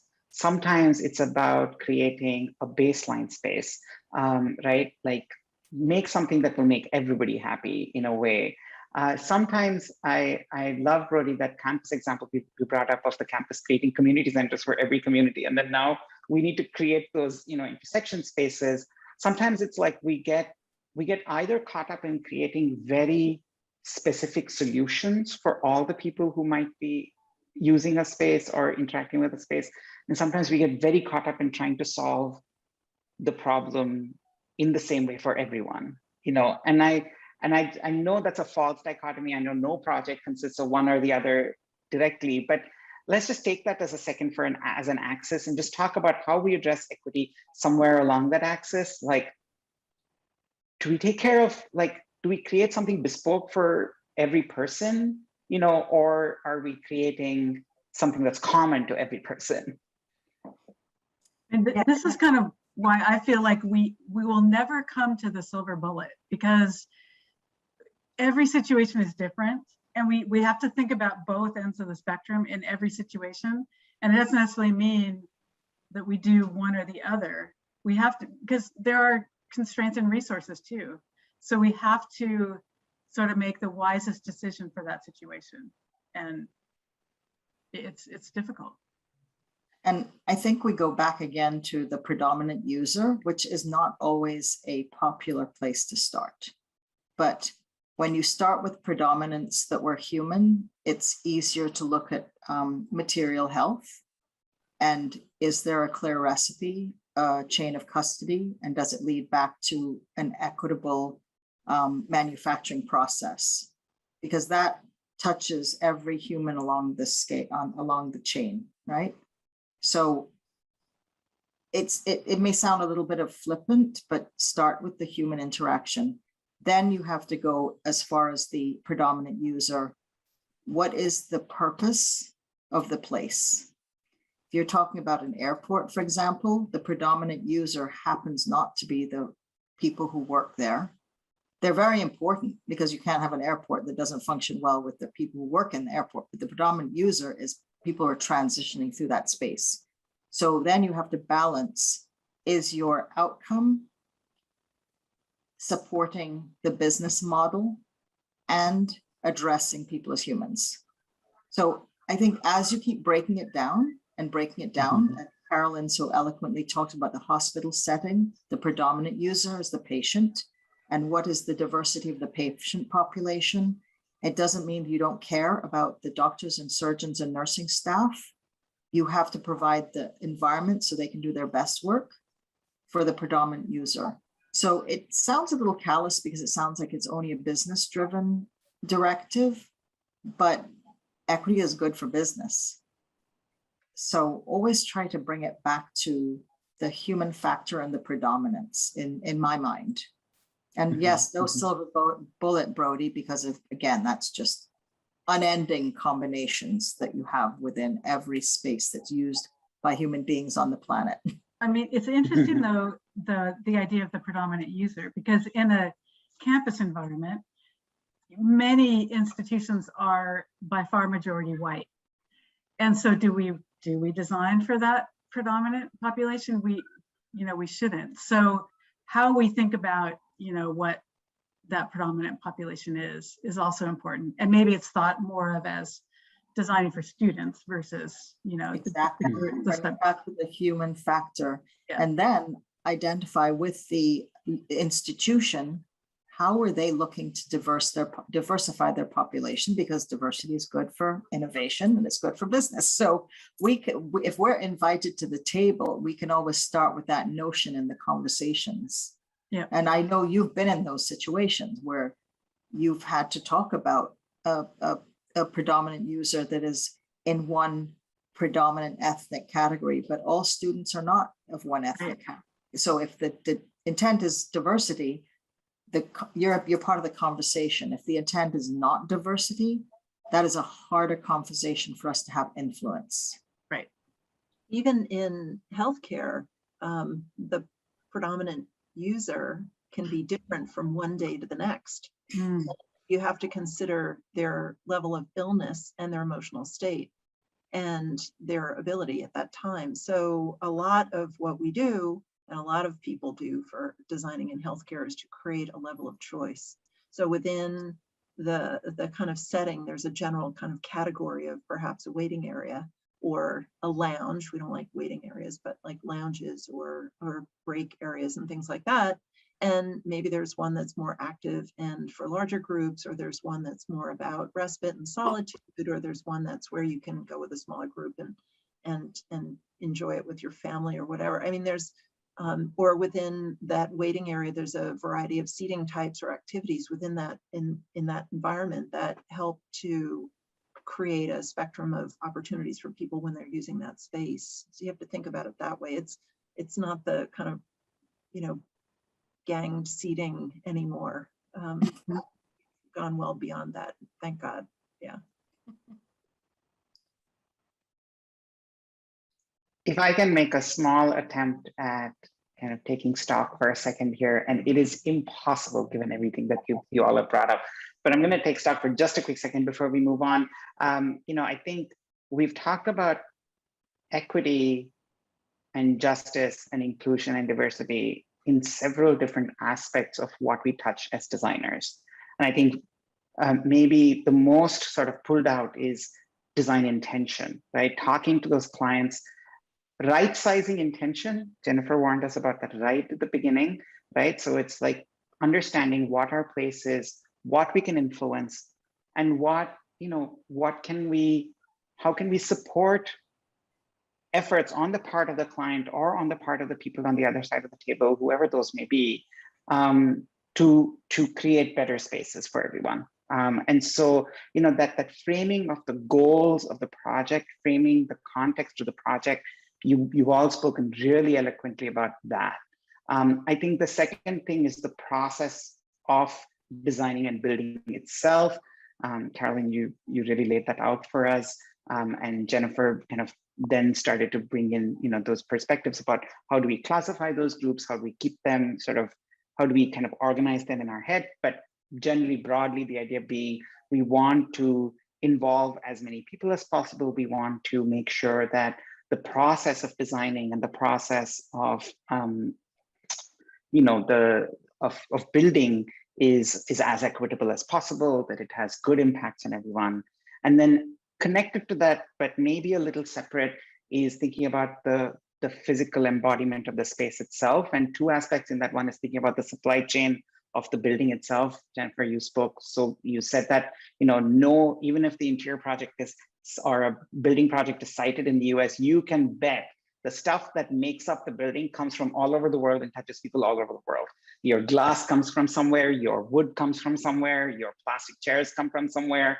And so in a way, every building is an embodiment of a global chain, a global network, right? And so thinking about justice in those terms, and the physical embodiment, regardless of how those spaces are arranged or what you choose, whatever, thinking about that is really important. And then of course, the physical attributes or elements of the space itself, the light, air, access, accessories, appointment of space. Jennifer, thank you for the shout out to ADA on that. That's really important.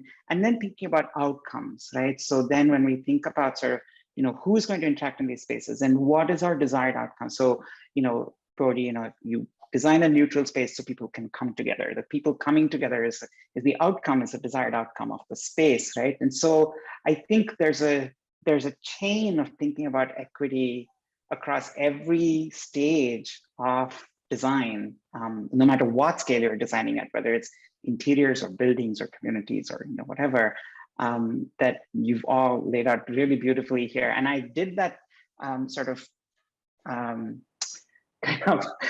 slight framing because we're gonna take some turns here. Darcel says, at the University of North Carolina, Chapel Hill, the university implemented a wellness day yesterday after 3 suicides and 1 attempted.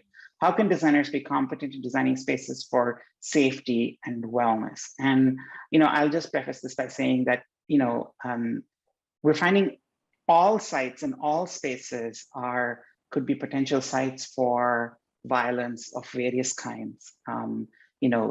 Offices are sites for harassment, as are any other space apparently. There's plenty of sites for racism, for violence, for harm, and also self-harm. And then there's also all spaces can be slowly giving us cancer, right? So I think there's just this. We understand that our work can have negative impacts, right? So how do we think about, corralling that, creating spaces that are as safe and as supporting of wellness as possible? So I want to take it a little bit out of the very specific example, and I think Darcel and Natasha and a few folks have already reached that point in their discussion of this question, and take it to a little bit more of a general space.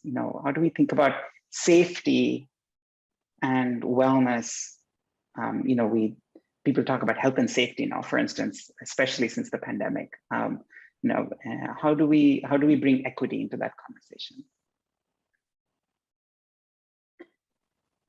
Everybody huge question. That's huge question. Go ahead, Brody. So there's kind of the mental health side and then the safety side, I guess. And if we think about the safety side, we deal with this a lot, unfortunately, in university work, college and university work, because there's the reality of the potential active shooter.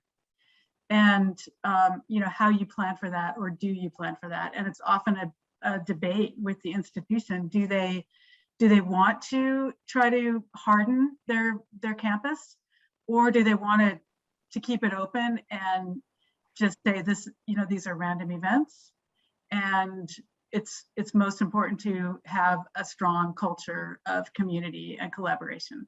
And that's usually where the institutions land. But then at the same time, there needs to be quick response. The students and community members, unfortunately, have to be well prepared so they know how to respond.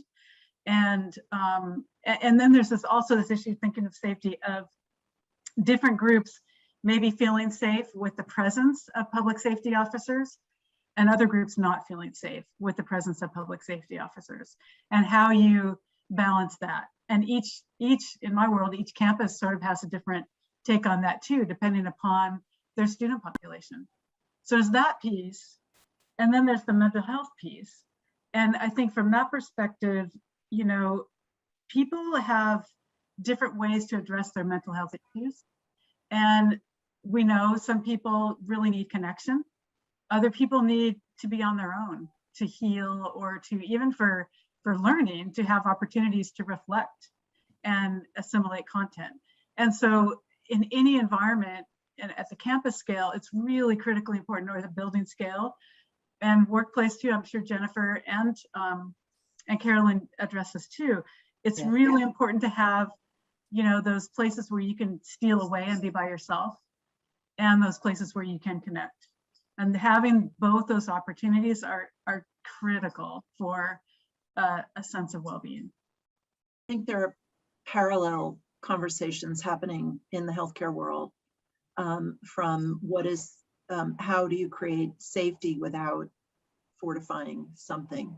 What are the ways that you can have glass and openness and yet there's security? Is the security visible and present, or is it something that everyone just knows is there, but you want to have more open wellness?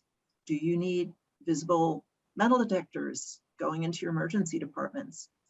Conversations about active shooters and how do you keep openness, and where are the places to hide? What kind of security system? It's very troubling, and yet it's a reality of it. To help, and I think it's really important that you bring up the mental health aspect of it as well, and what can you do for the people who are there to provide that level of support, whether they're working there or visiting, and getting their care there. And I think for the care team, access to gardens, to outdoor space, to moments of respite, for places where people can share in a community setting, in a safe space where they can grieve over the loss of a patient or whatever, is really important to their well-being. And, you know, to try to prevent things getting too far. I think both of you covered those aspects very well. The same considerations happen in workplace. I can say definitely around active shooting, and we even have that in our own, you know, the building checks. There's always, you know, what if scenario. So that is not far from, I think, any environment where there are people. I can't think of one that it's not a consideration anymore. But health and well-being in the workplace really has to do with how space is planned equitably. If you consider, and I go back to say, what used to be termed back of house, which we're no longer thankfully using that term. It's a support staff or professional staff, or, you know, kind of dividing people around what their actually focus is. But, you know, if you think of something as simple as your cafeteria or your food service area, ensuring it's available equitably to everyone who works in the organization. There's not a cafeteria for the executives and a cafeteria for the support staff. So we are definitely seeing more and more equity in how spaces are built out, appointed, that there actually is a prayer room or a meditation room, a place for respite. We talked about ADA, we talked about neurodiversity, but even if you are not outside of a quote unquote, what's considered extreme neurodiversity experience, people still need times during the day for regeneration. And that is a very important aspect, especially in today's world, where even if you have cellular spaces, there are many times glass fronts. So it really is important to understand the human experience. When somebody's having a bad day, where can they go and still be able to conduct their work in the best way possible? So it's a very difficult subject because, again, it gets back to how do we consider, you know, health and well-being, fit well, material health, you know, everything. It's so much part of the physical environment. And if we don't, sometimes you may not think that you're incorporating all these things, but there are measures that are already in place to ensure that you're at least meeting the current baseline. There is a current baseline. What we have to do is ensure we know and understand the current baseline and up the ante, the same way we are for carbon neutrality or anything else. It's don't just accept the baseline. Always look for areas of continual improvement, which I've heard so clearly from both Carolyn and Brody. We live and breathe this. If we're not improving, we're not we're not doing our jobs. We're not innovating. I have a provocation I'd like to build on from that. A couple of years ago, we published a cover story about the 30th anniversary of the Americans with Disabilities Act, the ADA. And we had Bess Williamson, and a design historian, wonder why the ADA has been treated as a set of constraints or restrictions on design, rather than as a call, as a platform for creative solutions. And I know that's painting with a broad brush, but I kind of feel like sometimes that's a insecurity or hidden fear that people have around whether it is lowering carbon footprint or creating more equitable spaces. There's this fear like, wait, are you creating more rules? Does this mean I can't do what I want, right? Like, and I know that feeling can be very real, and it's not anything to be brushed aside or scoffed at or dismissed, because it's part of that anxiety we all have as creative people, that somehow we have this beautiful idea in our head and it can't become real because some rule is standing in the way. So can we talk about that? Like, can equity be a source of creative inspiration? Can it be a source of ideas? Can it be a source of optimism and pushing the boundaries of design and discovering new things? And I'd love to hear you talk about that for a bit. I'd say absolutely. I feel really passionately about this. There is nothing like having a parent of a child on the spectrum who just feels welcome and loved in the space that you've created, that they see how happy their child is in it, that the care experience is so different from what they had experienced before, that they felt heard and that it mattered. I mean, it's just an amazing, it makes design easier, I think, if you understand the more nuanced design challenges, as opposed to, I think it's inspirational. I don't see it as limiting as at all. That's We're just all on that spectrum, right? We're all on that spectrum from being born to aging and dying. We're all on the spectrum of ability to disability. Some people die before they become disabled, some don't. But I think it gets back to, who are you designing for? And if people are using the space, again, you want to try to ensure that they can use the space to their best effect. And the interesting thing is, all these quote unquote rules and regulations just provide a parameter for you to design within. But what you can do within that space is infinite when it comes to program. It's like a jigsaw puzzle. You can make an infinite jigsaw puzzle, as infinite as DNA. There's no place to stop. So all that's doing is providing a framework and raising the baseline. That's all. It doesn't mean that you can't be creative and you can't find solutions. Well, I think if we think about it from the perspective, actually, I love the way Jennifer talks about this, of and maybe I'll hand it over to you in a second, of just the importance of supporting a diverse world. We all are better off in a diverse world. And if we approach everything we do from that perspective, it doesn't seem like a barrier. Mm-hmm. Mm-hmm. It may sound simplistic the way we've answered, but it really is. It's just very fundamental not to look at opportunity with barriers. I have two questions here that are sort of linked together, and I'm going to take them one at a time, but I hope they'll build on each other.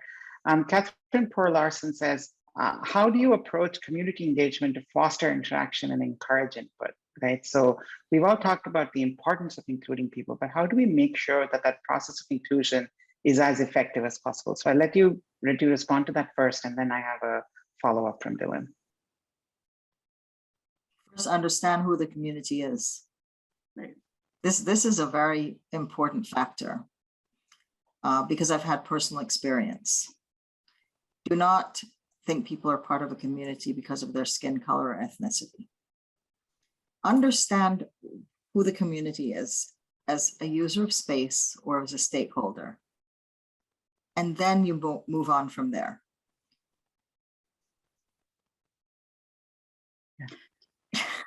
I mean, I think too, we have to remember that there are all kinds of tools to use for outreach and engagement, and they all have pros and cons. So like a web survey, you can reach out to thousands of people in a short period of time, but you can't get in depth. So you can get a good sense of the broader point of view and experience, but you really can't get into the meat of things. A focus group, you can get more in depth, but you can't, you can only meet with a small group of people. And then similarly, one-on-one surveys or observations, they all have pros and cons. So just making sure you have the right suite of tools to get at what you're trying to understand is really important. And go ahead, Brody. I don't mean to. I was just going to say, and making sure that the interactions are meaningful, that it's not just checking the box. Yeah, we met with these people, but they're giving people opportunity for meaningful input. I've had the experience of having family members at the table from the beginning of the design process and being throughout the design process with the clinical team and with the design team, and having an equal voice and being incredibly eloquent about the needs and the insights, and having that in direct relationship to the patient family advocacy group and the community. And so it's early, it's regular, it's ongoing, and it's challenging, and it's really important. And it's not always that top down, this is the way it needs to go and all, but you end up with a much better design. And sometimes the solutions become obvious as a result when tied to your last question about that, because you've defined the design problem thoroughly. And then I think for the very pragmatic part of process to what we're talking about is, share what your objectives are for the interaction, have an agenda, okay? And then if you have an agenda, you share the agenda, you say how much you're looking for, advise how many times or what the interaction points will be. And then just like a typical meeting agenda, open it up at the end and say, did we miss anything? So again, it's active listening, and it's not overlaying our own viewpoint. I think there's something about immersion as well. Some of the kind of richest experiences we've had in that discovery process has been through shadowing. Spending a day with a family of going through their day in the clinic for sickle cell, or shadowing a clinical leader who's running around trying to figure out, or doing their thing in their incredibly valuable time, but the diversity in their day and understanding the challenges. You learn about the things that aren't spoken, or what people are saying, but there's kind of like the in-between spaces or the connections or whatever that are really incredibly valuable. And I do think that we could do more observation as designers up front. And probably more, we always talk about this, but more post-occupancy evaluation too. Yeah. I'm so glad you brought that up, Brody, because there's no way you know if a space has been effective unless you know how it's been used. And, a space is not when you first occupy it. A space is there for the life of how it's used by people. So you may do a great design and you turn over the key, but you don't really know how effective it's been until your client gives you feedback, or until you go back and ask, how did we do? Did we do well? Are there any adjustments? That's such an important process, which now thankfully is really part of our, thought process. Again, leave your assumptions at the door, understand your tools. I'm really trying hard here, folks. Like it's just so much here. So understand your tools, understand them in context, understand the pros and cons, really be consistent with the process, you have to stick with it and stay at it. Make your intentions, agenda, process clear. So don't withhold information. Like you may not think of it as withholding, but like don't assume that you are the authority who needs to run the process, but rather, to create equity in that through the process as well.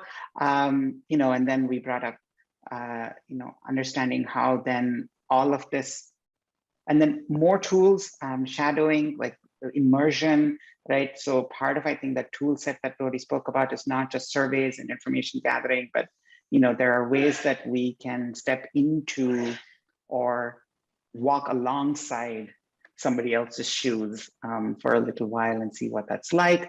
And then of course, post-occupancy evaluation. So, having done all this work, produced a space, then understanding how that space is, because in a way, your research or your shadowing is a post-occupancy evaluation of somebody else's work. So, somebody else is going to come and evaluate your work in the same way, might as well be you. So, I think the idea of sort of evaluating how spaces actually work is really, really important, and that kind of completes the circle. I have another big question here from Dylan, and I think it digs into, Jennifer, some of the things you were talking about making assumptions about identity and stuff like that, but also, how do we play this balance, Carolyn, based on what you said of, having empathy for somebody's situation, but of course, knowing that one can never be in that situation. Dylan says, in a climate that can be often both politically and socially inflammatory, there often seems to be a need to be right, correct, or at least understood. In this environment, how do we approach inclusivity of those with divergent perspectives, while assuring everyone is treated equitably? So, you might have people who disagree with each other, whose interests are in conflict with each other in some way, yet you want to listen to them also. And he says also, as a person who's largely of the majority, as a straight white man in relatively good health, don't think that's the majority, but it is impossible for me to understand the weight of what less privileged groups go through. It is, however, possible for me to treat everyone equitably and with empathy. And in that is, that's an amazing statement to make. I think that, the point is not to determine to the nth degree what somebody else's experience is, but to leave room for that empathy. So I'd love for you all to react to that. So one is, there's two parts to this, I think, is that, there can be very different perspectives. If you're looking at a campus development project, Brody, I'm sure there's NIMBY folks sometimes who don't like what's happening on the campus versus students who have a very different idea of how a campus should be run versus the administration. So there's lots of different perspectives, and we can take this into race or gender or ability or anything else that we want to talk about. And also then for designers ourselves, understand that our perspective may be different from the ones of the people we're listening to and talking to and designing for. How do we work with those two kind of axes of diversity? Dylan, thank you so much. That's a very thoughtful question. Thank you. I'm going to jump in with like the big viewpoint. Having diverse opinion is healthy. I think the question is there a common goal? Exactly. So as long as there's a common goal, or the ground rules have been set, that there's an objective that we're trying to reach to, that will help when there's different opinions or different viewpoints. If you don't have a common goal, then you have to decide you're just having a conversation, which anyone can do, but it's not necessarily helpful unless it's a brainstorming session. So I think you just have to decide, is this a brainstorming session? Just get, express your thoughts, or is it a forum where everybody's trying to come to a common goal? I think that's really important, Jennifer. it's the common goals, and are people speaking about their needs? Perhaps they're coming with their own past experience and they're asking for something because they think that's what it needs to be, but it's maybe not the need they truly have. And you have to kind of uncover it, because there could be a whole different solution that doesn't take anything away from them, but actually supports the way in which they need to be in the space, but they don't know how to articulate it. So that's great for people to be able to align. But again, it's important to realize we're talking about a predetermined population many times, or someone who's been invited to a forum.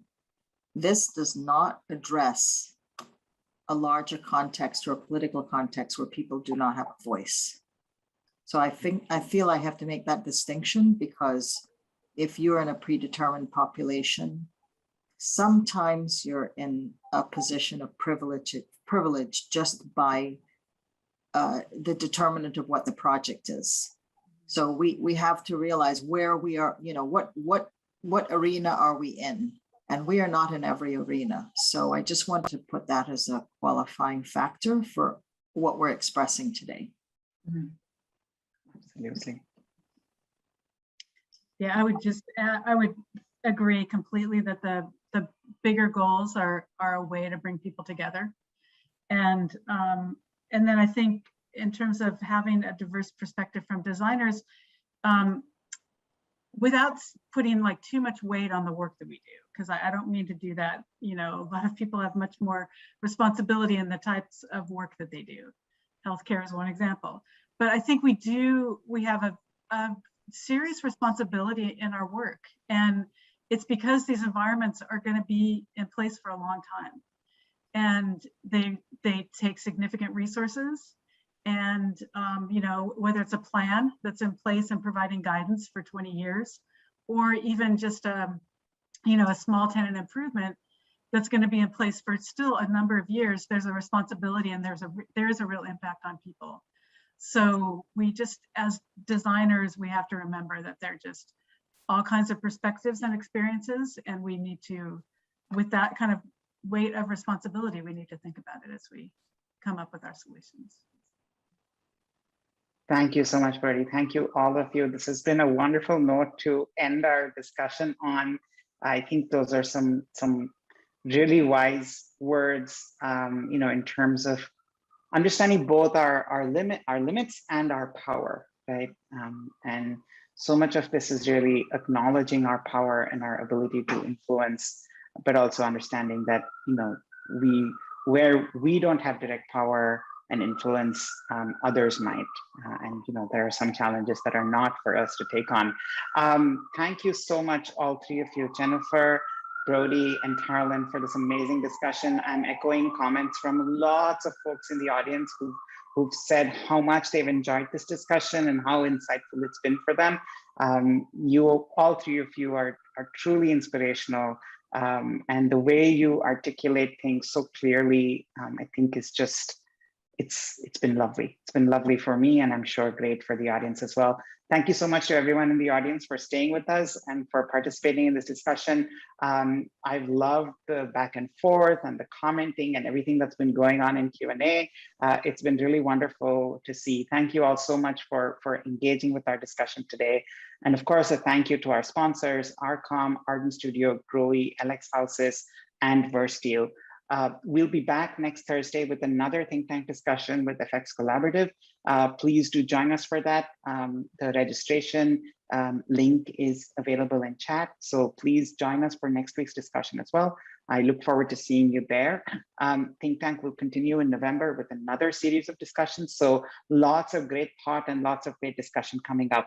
I would be remiss if I didn't quickly talk about the Interior Design Pledge for Positive Impact, which has been framed by ASID, IIDA, Interior Designers of Canada, and Metropolis. So the first comprehensive framework for interior design around sustainability, and that pledge is available on the Metropolis website. You can find it at metropolismag.com/interior-design-pledge. Link will be in chat as well. And it really talks about climate, health, and equity as interconnected frameworks and goals for interior designers to address.